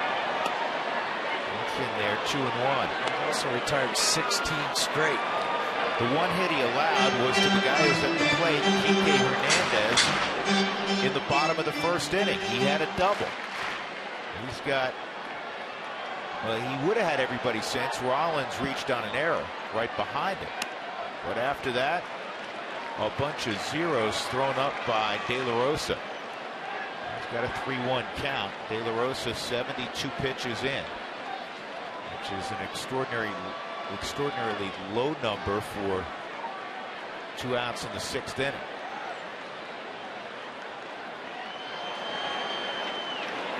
And this is on the ground. 2 hops to Descalso. De La is rolling as we go to the 7th. Getting some insurance. 1-0 Colorado. It's time for Name That Tune.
One to nothing, courtesy of the Carlos Gonzalez home run. And fans, you don't want to miss it. MLB.TV Premium, the #1 live streaming sports service, is celebrating 13 years. You can watch every out-of-market game live or on demand in true HD. You get highlights, live look-ins, pitch trackings, and more. Blackout and other restrictions may apply, but visit MLB.TV for details. You don't want to miss it. It's a great app for your phone. And for the Dodgers, they're bringing in Sergio Santos. 9th game of the season, and just another one of those young pitchers for LA. Last year he made 26 appearances for Toronto. He was 0-3 with 5 saves, but had a huge ERA at 8.57. They were a little worried coming out of spring training, and the last couple of games you could see why they were worrying with some of the young arms and starting to show some leaks and some water taken on in the boat.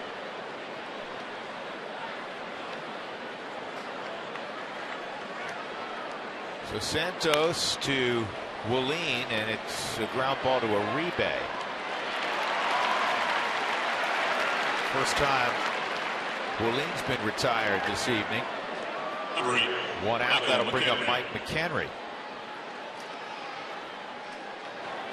Greinke goes 6 innings, a run on 4 hits, did not walk a batter, struck out 5. He hit Charlie Blackmon.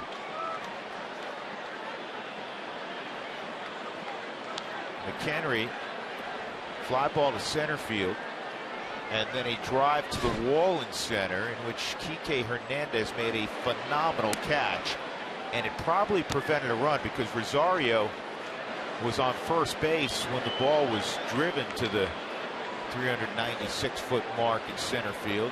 Hernandez ran full speed into the wall and made an over-the-shoulder catch. He would have scored, because think, if he doesn't catch that, it's off the wall. He's hitting the wall, the ball's coming back to the infield.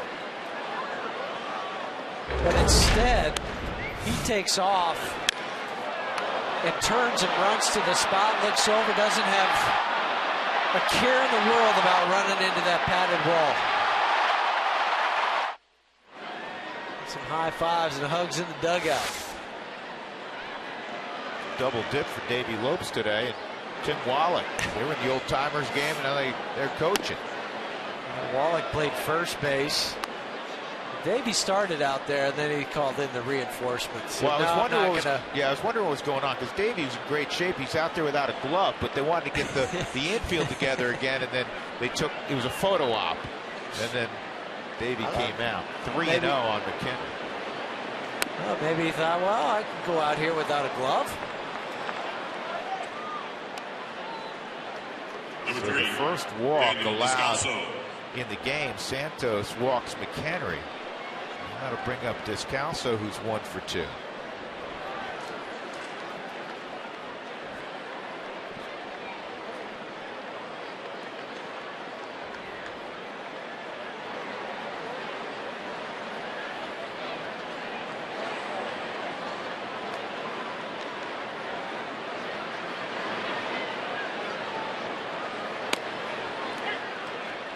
That's a strike.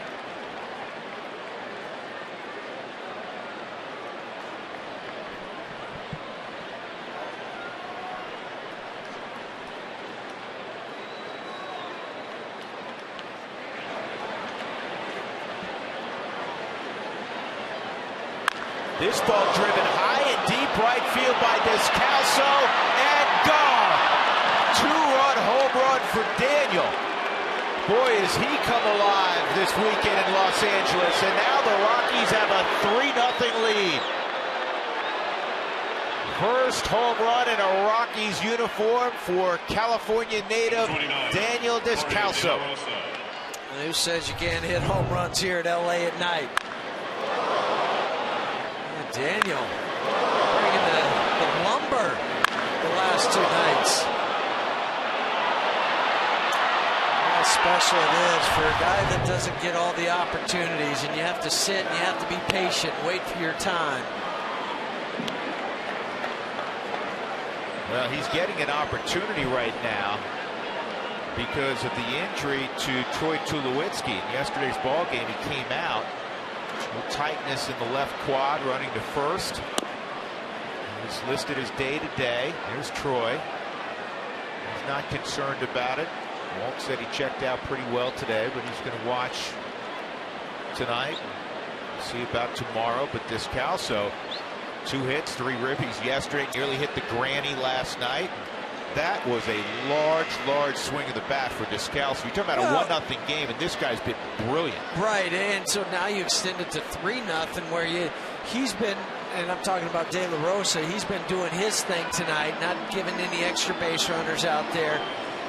But you can tell that smile and that just the relief from Daniel and what it means to him personally, but also to the team. Daniel's been in the weight room a little bit, because that's his first bomb since August of 2013, when he went deep against Cincinnati and Logan Ondricek 334 at bats ago. Yeah, well, it doesn't matter. He's 1 for 1 now.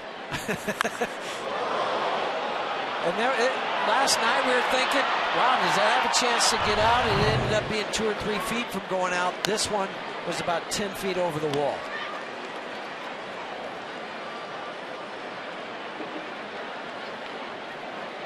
So the Rockies lead at 3-0.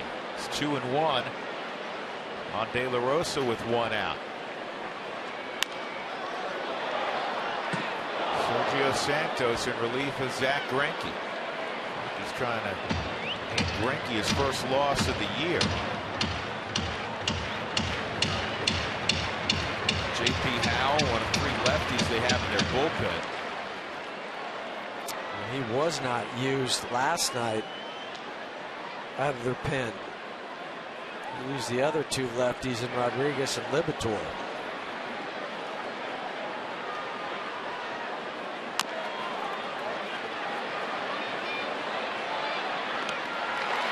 A.J. Ellis pounced on that swinging bunt. 2 outs. Blackman coming up. See if Don Mattingly will bring in the left-hander.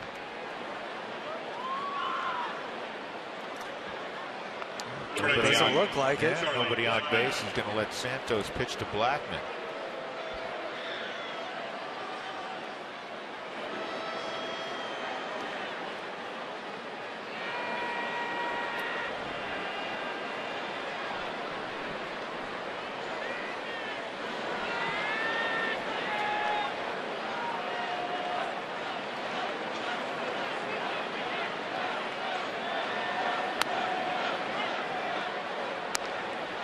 Strike one on Charlie.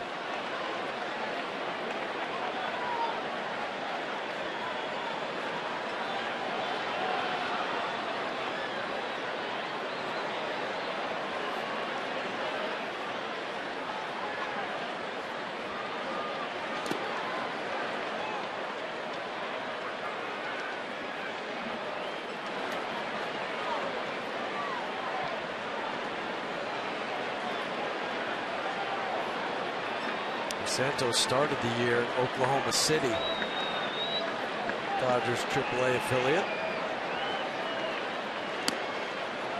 2 balls and a strike.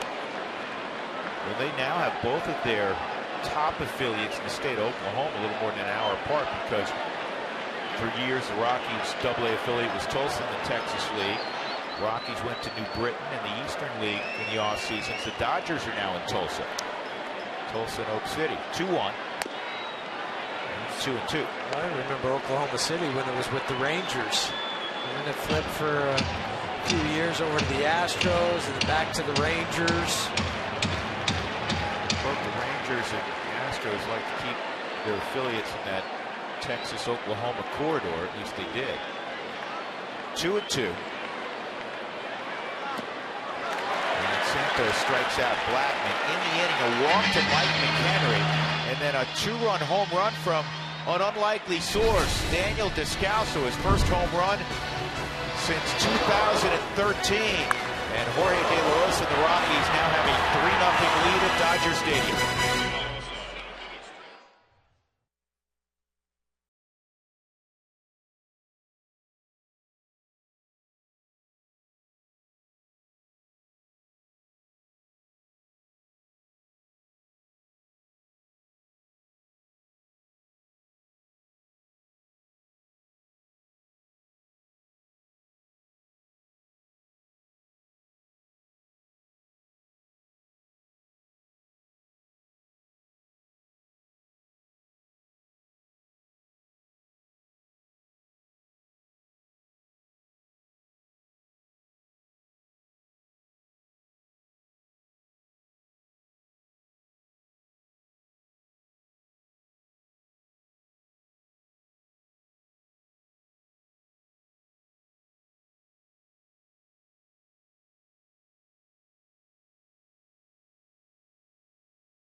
Rockies got off to a quick start, a home run from Cargo against Greinke in the first, and then Greinke settled in.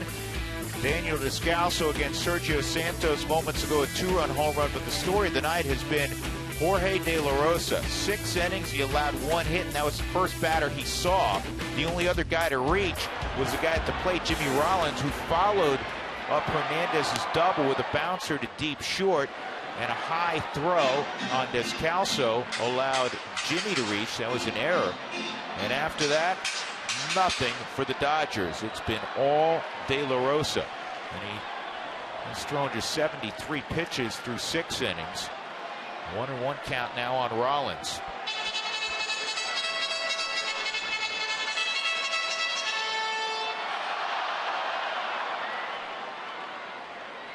$17 in a row set down by De La Rosa. 50 pitches have been strikes out of the 75 he's thrown.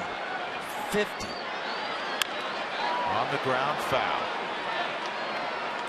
You think about this. So there's 76 pitches here. We're in the bottom of the 7th inning. And not to beat up Eddie Butler, but he went 2 2/3 last night. Took him 83 pitches. Sharp contrast.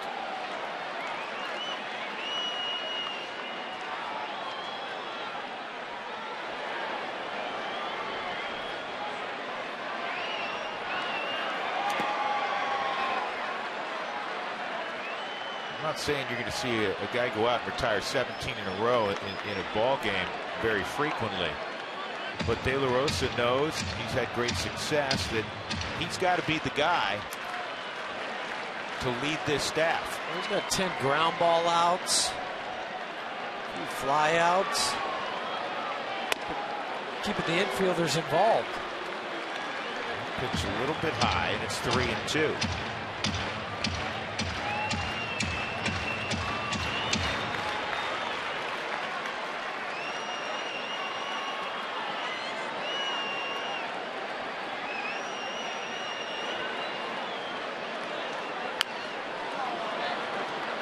Changeup's fouled off.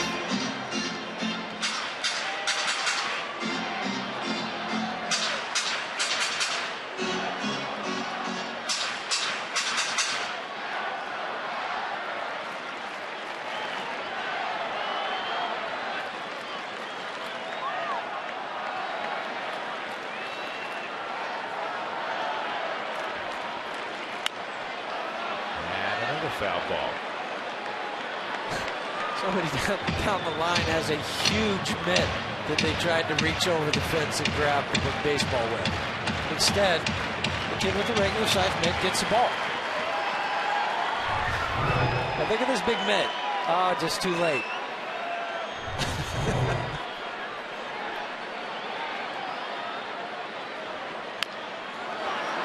That's fair. Tough chance for Arenado. Out at first base. What a play by Nolan. Nolan being Nolan. One out. Well, there's another highlight for you, Ron Say. 47, Howie Kendrick. Does anybody barehand the ball better than Nolan at third base? I don't think so. Does anybody backhand the ball better? Does anybody have better forehand? But the stretch from Moline. Let's give him some credit, too. Getting more comfortable, isn't he? He is. The key for any first baseman, don't stretch until you see where the ball is going. At the knees on Kendrick.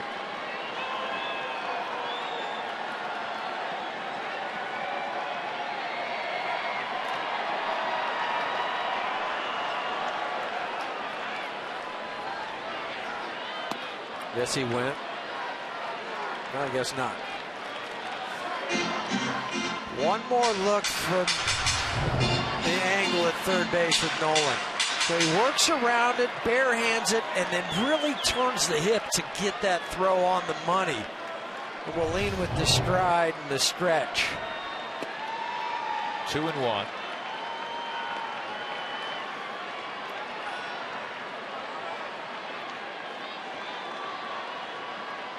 He's getting better. He's getting more reps over there. Still not a finished product. Tough hop for Descalso.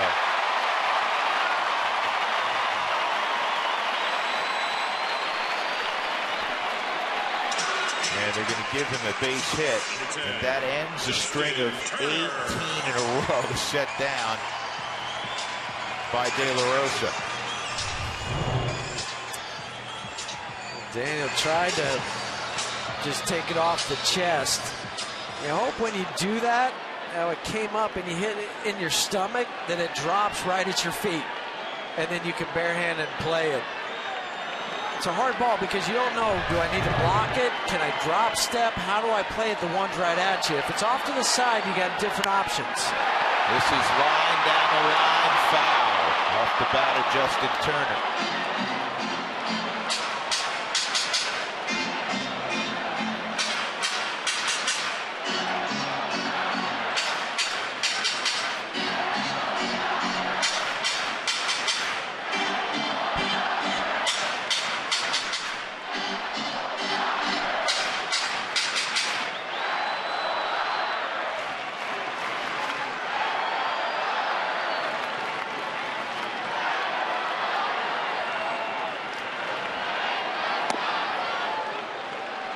Ball and a strike on Turner.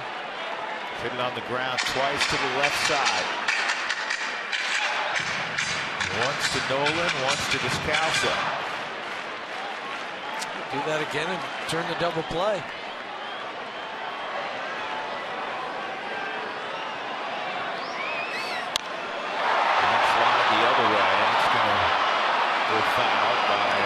considerable margin. Well, the fans got excited, but Justin Turner didn't leave the home plate area. And the Rockies bullpen, Scott Oberg, just got up.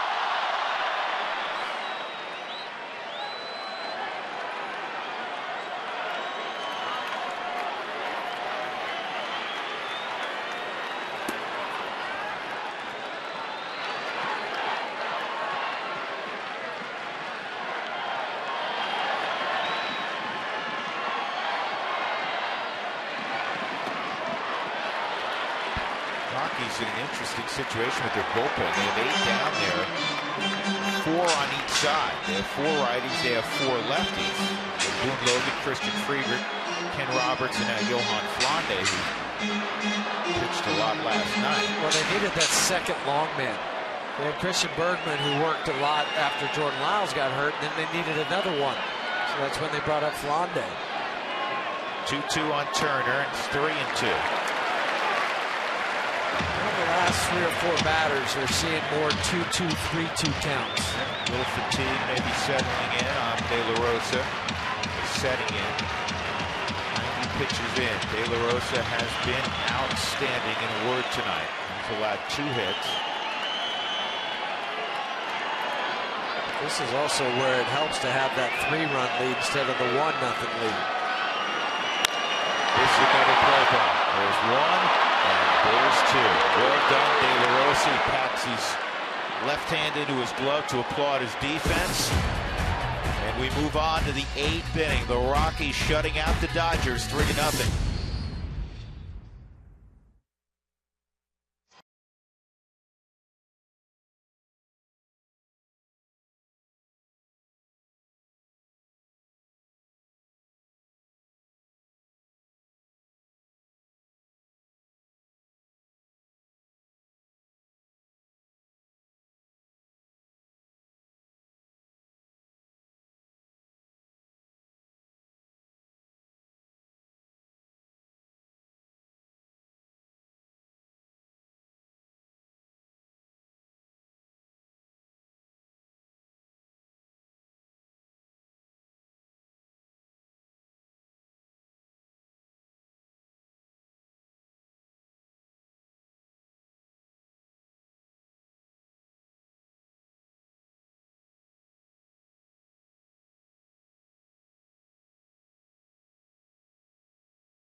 In Anaheim, just south of here, and you'll find a little bit of history about Angel Stadium. And then from Anaheim, it was on to LA, had a little bit of fun at Venice Beach.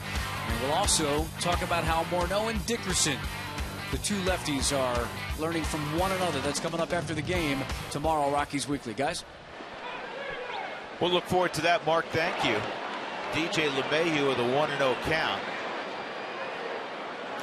Second inning of work for Sergio Santos. Cargo, then Arenado here in the 8th inning with the Rockies ahead 3-0. DJ's 0 for 3, a couple of strikeouts. Zach Greinke went 6 innings, allowed a run on 4 hits, 5 punch-outs, no walks. He has not lost a game since August the 9th of last year against the Milwaukee Brewers. 10-0 in his last 10 decisions. Well, the other stat that's kind of mind-boggling is what he's done in the National League West. 21-1. That's pretty good. Yeah.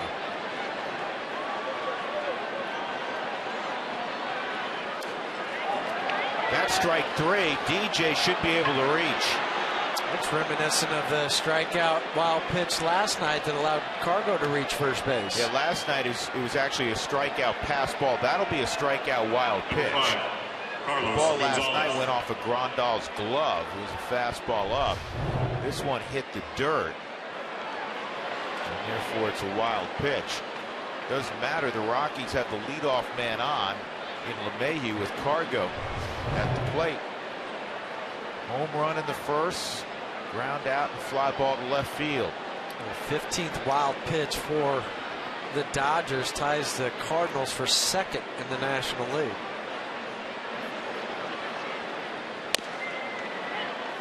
Strike 1 on Carlos.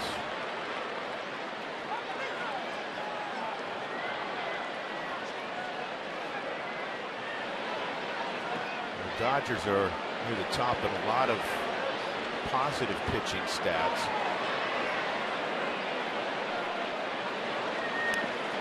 This one gets away, and DJ's going to move up. A.J. Ellis, that's a ball that he's got to block and keep in the neighborhood. In which he has done before in his career, but it's a different role that he's in now. Before, he had been mainly a starter, and now he's asked to be the backup. But that was tough. I know what you're saying, but that one hit in front of home plate. Yeah, you know, watching it a second time, it did hit further out than I thought. There's Grandal, who's taken over the #1 role. So in fairness to Ellis, it was a more difficult block than I first thought. 1-1, 2-1. 2 wild pitches. Now the Rockies have a runner at second, nobody out. Went over the percentages yesterday. It's close to 64% that the run will score in the big leagues with nobody out and a guy at second. Yeah, that's the first Rockies leadoff hitter tonight to reach base. This ball roped to left for a base hit, and it gets by Guerrero. DJ can jog home. Cargo will go to second. Cargo's starting to lock in. It's been a while, but he's hitting those ropes that not only go over the wall, but are hit so hard that the fielders misplay. And Guerrero got eaten up by that line drive. Not many times you say an outfielder gets handcuffed on a ball. This thing's only about 8-9 feet off the ground. Right. And it almost carried all the way to Guerrero. And look how he stayed on that pitch that was away. It just hit it so hard that it ate up Guerrero. Now, he won't get an RBI on this, and it will go down as a single in an East 7. Swing from Nolan.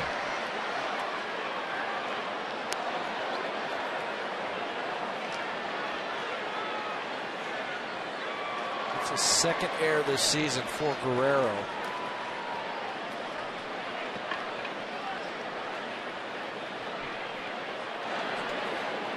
4-0 Colorado. And Nolan drives it to deep left center field. Cargo's going to score easily. In fact, they'll both score. Nolan with his 7th home run of the year. And the Rockies now have a 6-0 lead.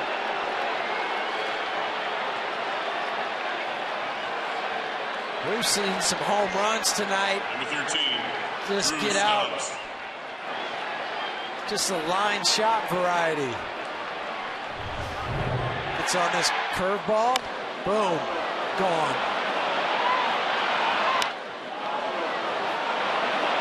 I don't know if he's going to have enough height to get over the wall. He had enough for sure. Rockies have hit some balls hard tonight. What did I say when they brought Santos in? They're talking about this bullpen, how good it was early, but it was starting to take on some water. And it definitely has here in the last 2 innings.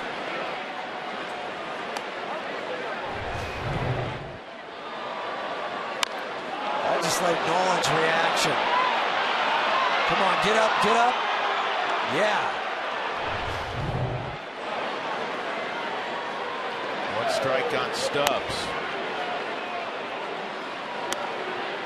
On a night where Zach Greinke The unbeatable Zach Greinke starts. The Rockies have a 6-0 lead in the 8th.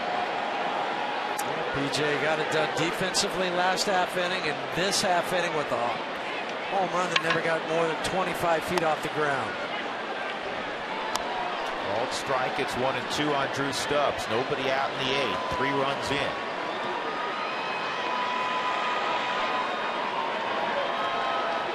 Paco Rodriguez.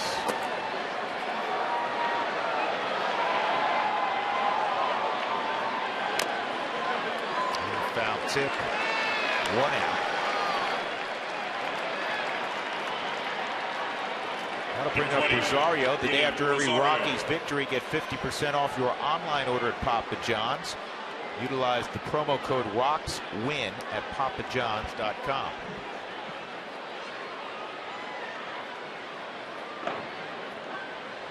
Two hits, 3 plate appearances for Willeen.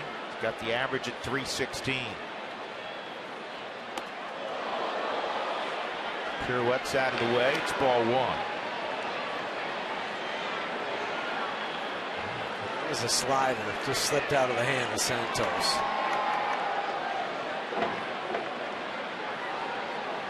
Rockies have lost 9 of 10 against the Dodgers. 16 of their last 20. But tonight they're up 6-0. Mattingly basically telling Sergio Santos he's got to wear this right now. Giving up for 5 of the runs. You know what? I don't want to burn through my bullpen.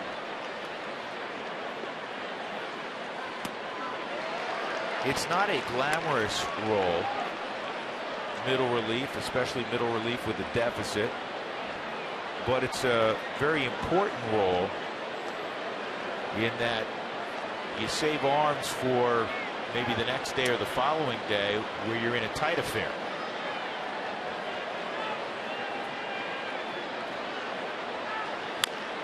Ball's fouled off. But it's also, this is also what you have to do against those middle relief guys. I mean, you have to put up some numbers. That's why they're in middle relief. That's why they're the 10th, 11th guys of a bullpen. Corey Dickerson, Carlos Gonzalez, Eddie Butler.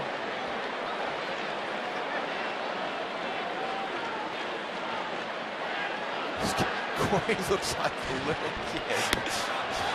It's like chatting the ear off his big brother. All right, yeah, okay. Right? Maybe Cargo can't get a word in. You know what I like though? I like that Corey's back on the bench. Yeah. Willeen, man, you want to play the game right. Willeen upset. I'm sure he struck out. The ball's right in front of A.J. Ellis. He's going to be able to throw him out by 45 feet. And Willeen busted it down the line. He's not happy. No, but this is what you have to do. It's not fun. It's the last thing you want to do, but you run hard in the 1 in 100 or 1 in 1,000 that they throw it away. Had a conversation with a guy that you know well from the Cub days, Sean Dunston, who was a terrific player for a long period of time. He was originally a first pick in the draft out of New York City many moons ago. And one of the things about Sean Dunston everybody remembers is that he ran his tail off to first base no matter what, wherever he was on the base he did. But he hit a comebacker. I mean, it was like an open 60 going to first base. And I asked him about it a couple years back. And he said, well, I always wanted to play the game right, number 1. And he said, that was actually easy for me to do because I was so angry that I would take my frustration out by running as hard as I could also. A semi-punishment to yourself. Sure. For doing that. I think Willeen just did that.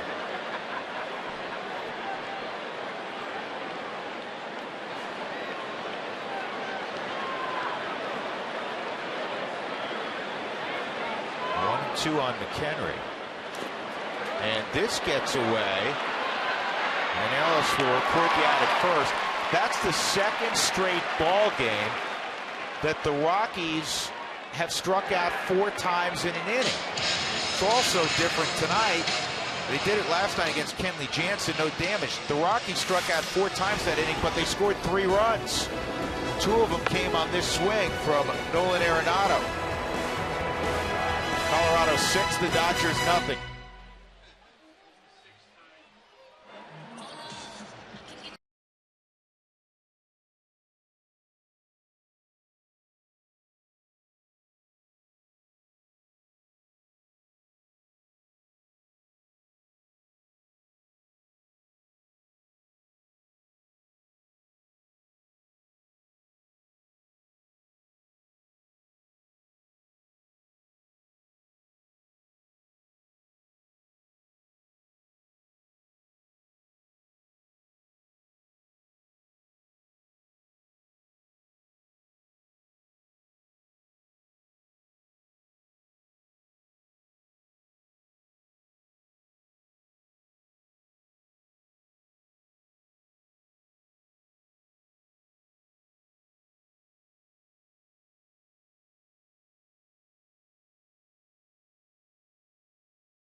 It's the work of Jorge De La Rosa.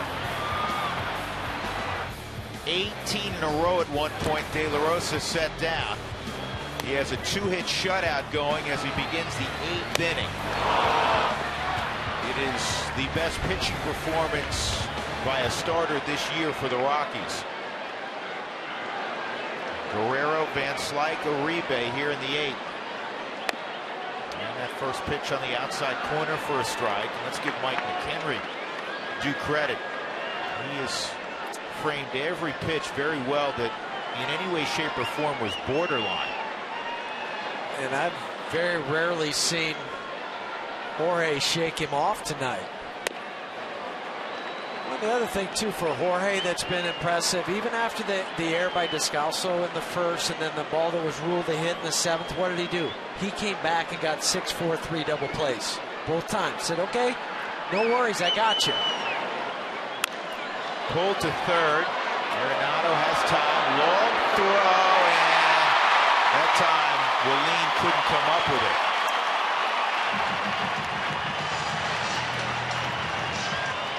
Number 33, Scott Van Slyke. They're going to have to give this air to Nolan, which is unfortunate. It'll be his 3rd air, but this is a ball that needs to be picked. Yeah, that's not that hard to pick, is no, it, Jeff? you have to just reach out a little bit more, a little further with your glove, and slide your right foot more to the corner of the bag and scoop underneath it. Slowly hit out in front of the plate. They will get outs with the 6-run lead. So he goes to first. Guerrero to second.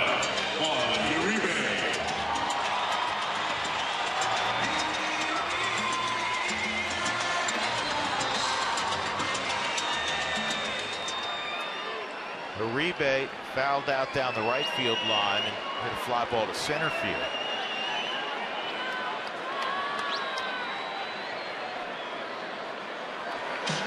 Oh, this isn't good, though. Pete Duggar's coming out.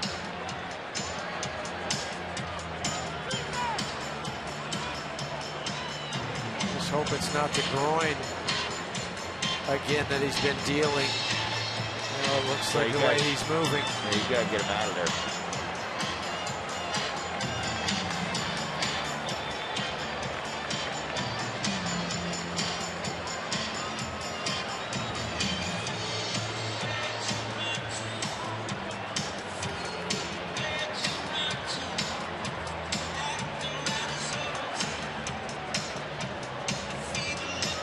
Well, what a job by De La Rosa.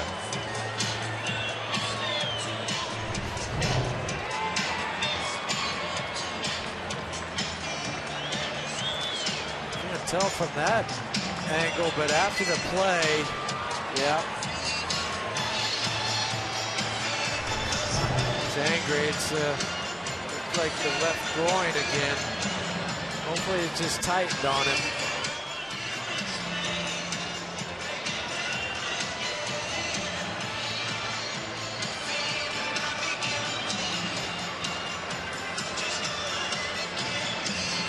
Rafael Betancourt will take over.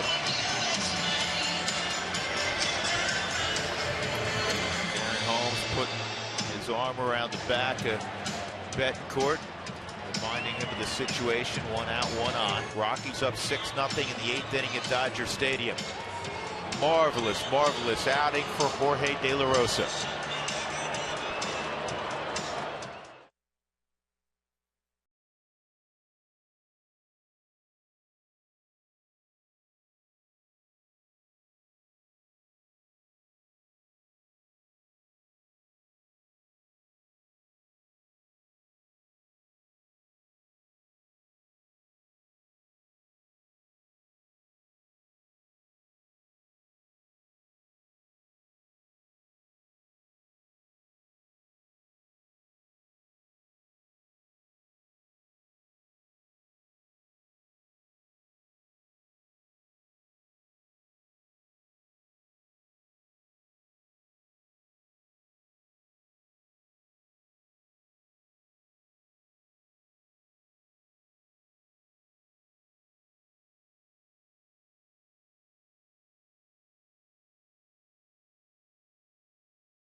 Jorge De La Rosa goes 7 1/3.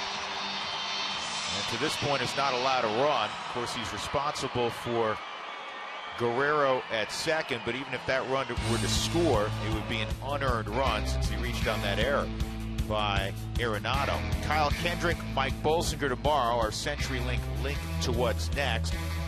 Bolsinger in the Dodger rotation for the moment. Not a hard thrower. Kyle Kendrick, not a hard thrower. Kyle in his last outing had real good command. He'll need to have it to navigate this Dodger lineup tomorrow as well.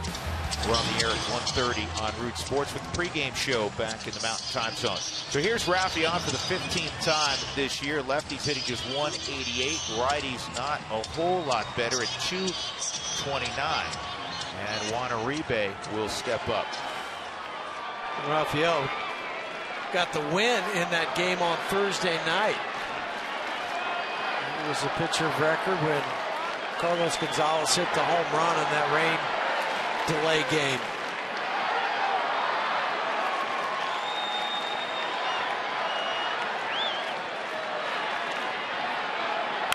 Uribe to third. Nolan's got it. And he stays through that throw to throw out Uribe, and there's 2 outs. Number 17. Two good things for Nolan. You get another ball, get a chance to make the throw that you want, but he backhands and also looks at Alex Guerrero at second base to hold him there. Don't let him come over to third. No two-hopper, catches it by the line, checks the runner, and then over the top. Guns him by a step.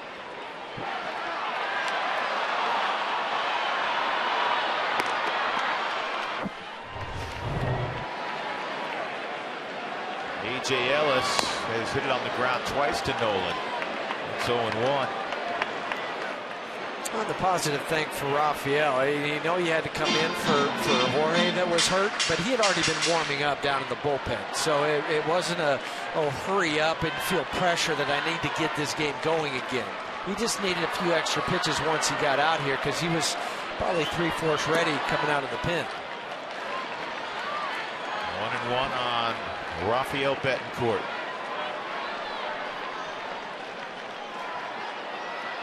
I guess that was called a ball. Yeah, it's close on the fourth strike zone. Looked like it had the bottom of the zone. So Rafi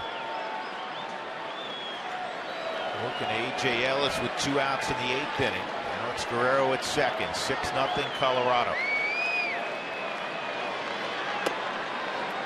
Runs inside at 91. Adrian Gonzalez on deck.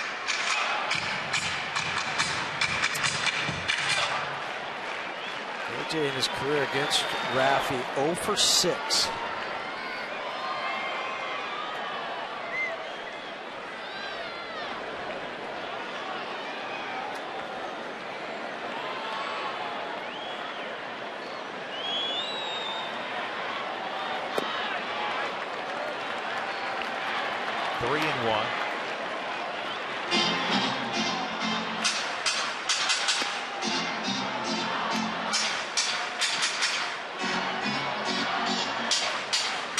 Crowd of 48,378 on Old Timers Day. Saturday night at Dodger Stadium.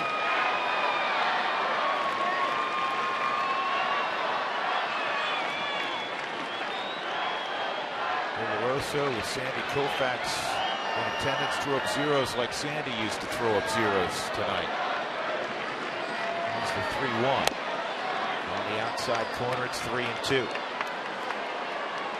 The big key for De La Rosa is how does he feel tomorrow when he gets up. Does it tighten up overnight, or does it feel better than what it did on this cool evening for LA?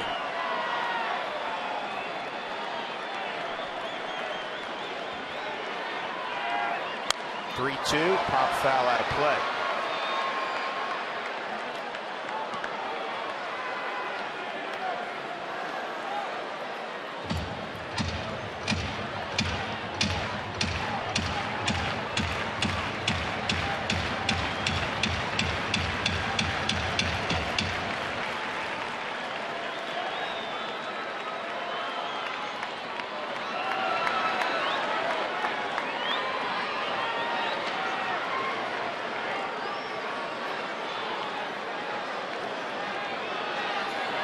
Another 3-2. He's got him. That ends the 8th inning as Betancourt strikes out A.J. Ellis. Guerrero left at second base. We'll go to the 9th. The Rockies leading L.A. at Dodger Stadium 6-0.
Southwest Airlines. Book your low fare now at southwest.com. By Mike Shaw Subaru, always our lowest price in sales and service guaranteed. And by the Colorado Lottery, expect the unexpected. Well, the Rockies got a gorgeous performance tonight from Jorge De La Rosa, and they'll take a 6-0 lead to the 9th inning in Los Angeles. The Toyota postgame show immediately will follow here in L.A. And for all the details, here's Jenny Kavnar and Ryan Spilborghs. All right, Drew, thanks so much. In honor of the Preakness today, we thought we'd go with the trifecta of topicals. Whoa. What do you got? Well, I got the dark horse, and the dark horse is De La Rosa. 6 walks last week, and then tonight, no walks, 2 hits. We love it. I hope his groin's okay. And I'm all about the Little Pony. That's a good name for a horse. It's a great name for Carlos Gonzalez with a big home run. And we also got the long shot, Descalso's home run, huge. I'm going to give you one more. How about lucky number 7? That's what Nolan Arenado How about got. hashtag get ready to go to traffic. Go away, Dodger fans. Hashtag stay tuned LA for the traffic. Toyota postgame show. Guys. Well, Spilly, you'll be happy about the Little Pony reference, as will your old teammate Brad Hopp. Yes, he would. He would love the Little Pony reference. He's the one who coined cargo Little Pony, right? Yep, but lately Little Pony's been the Little Donkey, so now he's starting to warm up. Well, he was more like Little Pony tonight. Yes, we like that pony. Big pony. Yeah, Paco Rodriguez on for the 15th time for the Dodgers, and in the 9th inning, the Rockies will have Daniel Descalso, who's one of the offensive stars for the Rockies tonight. 2 for 3, a 2-run home run in the 7th, and that, coupled with the home run in the first, the 2 biggest swings of the night. The home run by Cargo obviously got the Rockies the 1-0 lead, but that's a precarious lead, especially against this Dodger offense. He made it 3-0. Yeah, and to give out here, it seems like it's about a 6-0 lead. Of course, what it is now, but it just gives you that feeling of, wow, okay, I can make a mistake and still be okay. So with 1 out and the pitcher spot due up, Betancourt won't hit naturally. It'll be Rafael Inoa. And if you're saying, wait a second, didn't the Rockies just send out Inoa? They just brought him back because Justin Morneau was placed on the 7-day concussion DL with a cervical strain and concussion symptoms, and he has dealt with that in the past. I think Justin's going to be okay, but he's on the 7-day DL, and Rafi Inoa is back up, so he'll pinch hit here with 1 out. He swats one to deep left field. Get up. And this one is going to short hop that wall in left, and Inoa, welcome back to the big leagues. A double against the club that you played for in the minor leagues for 8 seasons. Bet you that feels a little extra special good. Yes, it does. And then the cherry on top is the double off the wall. A cut fastball down inside to Rafi. Barely had time to get his bags unpacked at Albuquerque, and he's packing them back up again to come back to the big leagues. Welcome back. And he didn't mind. Not at all. So Blackman at the plate, 0 for 3, and he was hit by a pitch in the 5th inning.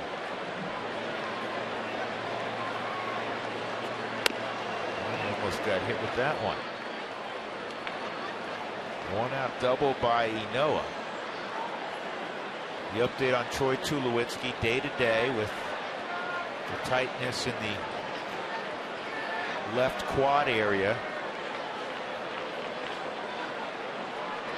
Said after the game he wasn't real concerned about it. This is on the ground to Howie Kendrick. One other injury update that we can pass along to you, and this is terrific news. Jordan Lyles, who had the swelling in the hand when he was hit by the line drive in his start against the Angels, did throw a bullpen today and came out of it fine, so the rotation's intact. He is scheduled to make his next start, so good news for Jordan Lyles. That's real good news, and it looks like that'll be on Tuesday. They checked out Monday.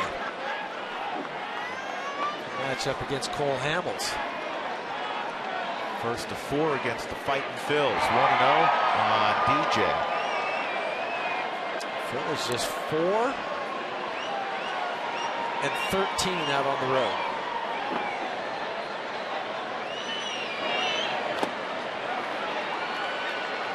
Ball, 1 strike. So DJ started that 8th inning by reaching on the strikeout. The Rockies had scored 3 times. The Rockies struck out 4 times in an inning, 2 straight ball games. I've never seen that before, and I've never seen 3 times in an inning where the ball got away on a 3rd strike and the catcher had to try to get the out at first. Twice A.J. Ellis was able to. The one time he couldn't complete the play because he got so far away was when DJ struck out leading off the inning. This ball is going to... Oh, Kendrick got it but couldn't get it out of the glove, and it works as a base hit, and Noah comes home, and the Rockies have their 7th run. Number 5, just Carlos the 3rd Gonzalez. time this year the Rockies have scored 7 or more in a game. I know that's hard to believe. And everybody will get tacos tomorrow back home, courtesy of Taco Bell.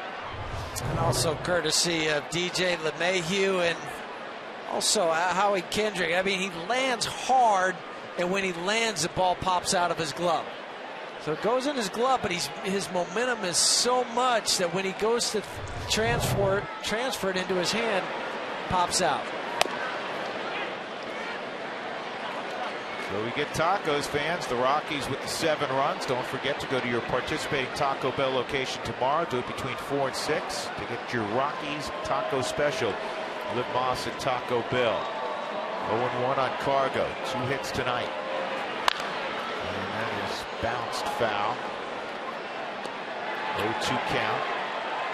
Home run in the 1st and a bullet single to left in the 8th that ate up Alex Guerrero. Got by and went to the wall.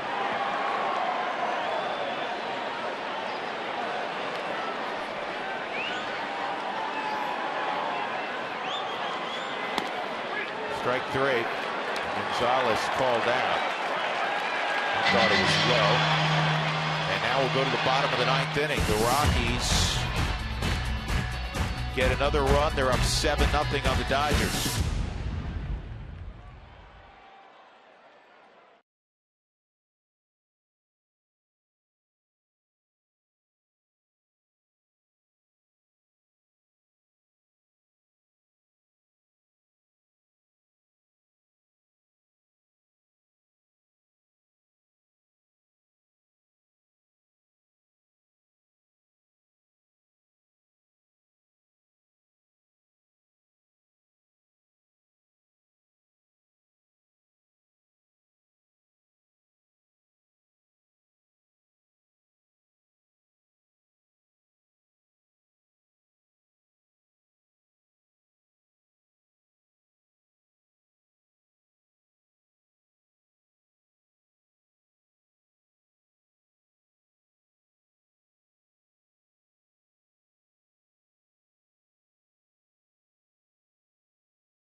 A lot of it in part because of Daniel Descalso and a few others. Don't forget the first 10,000 fans through the gates on Sunday, May 24th, will receive a mullet hat sponsored by Jack Links. For Colorado to come in to finish this game, Scott Ober. Last pitch down in Anaheim on the 13th, 2/3 of an inning. Gave up a hit, but no runs. Well, there's some demons that he needs to exercise walking back out here at Dodger Stadium, getting back on this hill, because last time he was here, that was back into April, and gave up those 3 home runs. And nobody likes that. Nobody wants that reminder, but it's good once it happens to get back out on some place, and it's like the old saying, get back out on the horse. Yep. Well, Andre Ethier is going to lead things off. Ethier coming off the bench. He'll pinch hit for Paco Rodriguez. 9-1-2 for the Dodgers. The Rockies Up 7-0.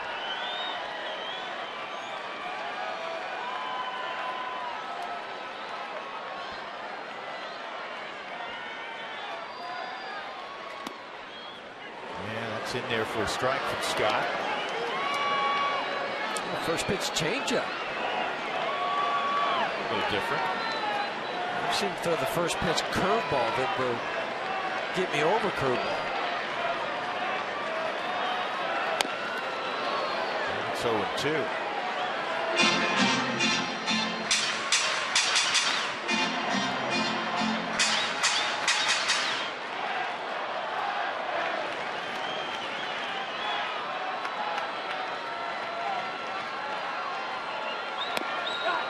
Get him? Yep. 3 pitches, and Ethier is retired. 1 out in the 9th. Number 14, Kike Hernandez. Pitch to Ethier. Changeup, fastball, fastball. That was tried to hold up on a check swing. Perfectly located and executed. Hernandez at the plate. He gets hit.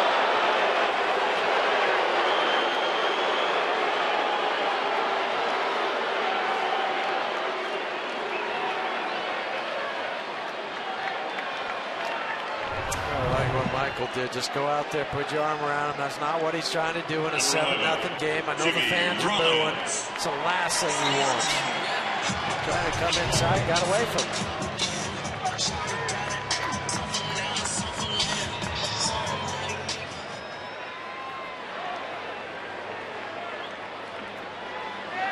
So Rollins 0 for 3. Did reach on an error on Descalso back in the first inning. Robbed of a hit on a slow roller at the third base line by Arenado, and that's strike 1.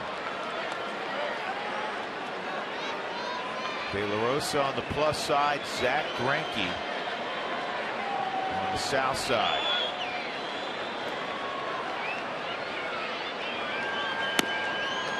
Strike 2. Get your tickets now for the Rockies and Giants 4-game series, May 22nd through the 24th. 4 games. Remember, 2 on Saturday. Yeah, we'll televise both of those games. We'll battle some weather again next week, it looks like. This is lobbed into shallow left, and it is a fair ball. Well, if that's on the money, they have a chance to get Hernandez. Because he didn't know what Charlie was going to do. Charlie threw up his glove like he was catching it. And that froze Hernandez.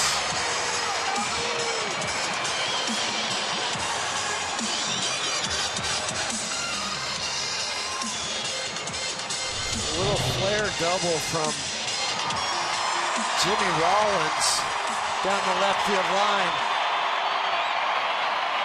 Kicks off the wall, and Charlie keeping it in front of him. Kendricks 1 for 3. And the slider misses away, and it's ball 1. The Rockies have called down to the bullpen to have John Axford start to get loose. It's the last thing you want to have to do if you're Walt.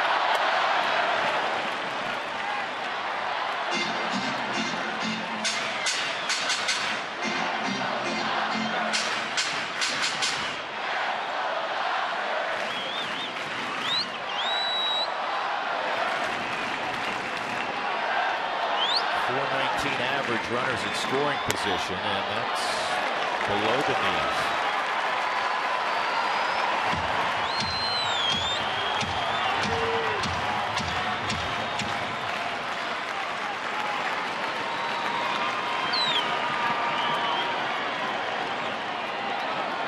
Kendrick will be taken, and that's ball 4. And now Turner coming up with the bases loaded and 1 out. I think we're going to see Steve come out, or he's going to go to the phone and tell John to start cranking it up. You know, what was said is that's guys go in there and stall a little bit. That's what DJ's doing. Descalso was just there to get Ashford ready. And now here comes the perfect slow play. Here comes Steve Foster. He's going to walk out there. And all of this will buy John enough time. An extra 10 or 12 throws there. He's got the 8 if he comes in after this batter, so he'll be ready to go. But what you hope, though, is Scott can roll a double play up, be done with it, shake hands, and finish this out tonight.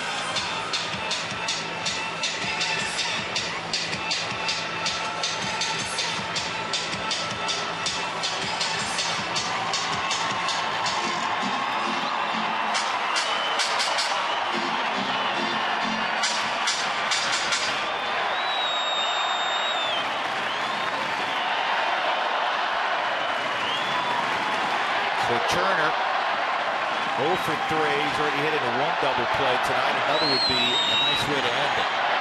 Whoa, look at it. Look at it. And that'll probably be all for Oakland. Yeah, you got to go get him now. There ran up and in, and there goes the Rockies shutout. It's 7-1 as that forces in a run. It's 16th RBI for Turner. And this is basically self-induced. Rollins, hit what was a good pitcher's pitch and blooped the double, but 2 hit batters and a walk. And you got a guy with a lot of power coming up in Guerrero. And both of them have been the riding fastball in. No, I guess not.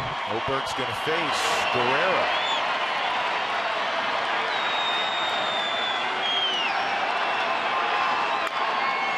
One ball, foul.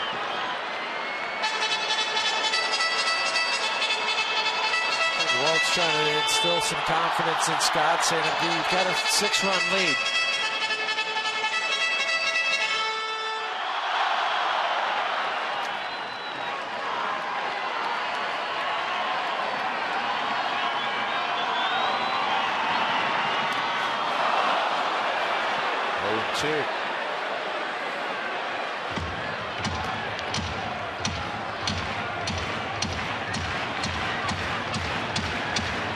Rockies in 2 shutouts this year. Shutout Milwaukee opening game 10-0. It's the most lopsided victory of the year. And they had a 2-0 shutout of the Giants at AT&T. 0-2. And see you later, Alex Guerrero. 2 outs in the 9th, and that'll bring up Van Slyke. Strong comeback from Scott. Scott Van Slyke. A couple guys a little worried with the fastball. Okay, I'll throw my slider. And that's what he did. He goes back to the slider. Down away from Guerrero, gets him to reach. Throws Van Slyke with a slider, and it's 0-1. Rollins at third, Kendrick at second, Turner at first. 2 outs in the 9th. The Rockies up 7-1. Another slider, and that had a lot of depth on it. More of a curveball. 0-2. The difference to go from a 94 fastball to a 78 curveball. 2 strikes on Van Slyke. He's got him, and that ends the ball game. So the Rockies win it 7-1.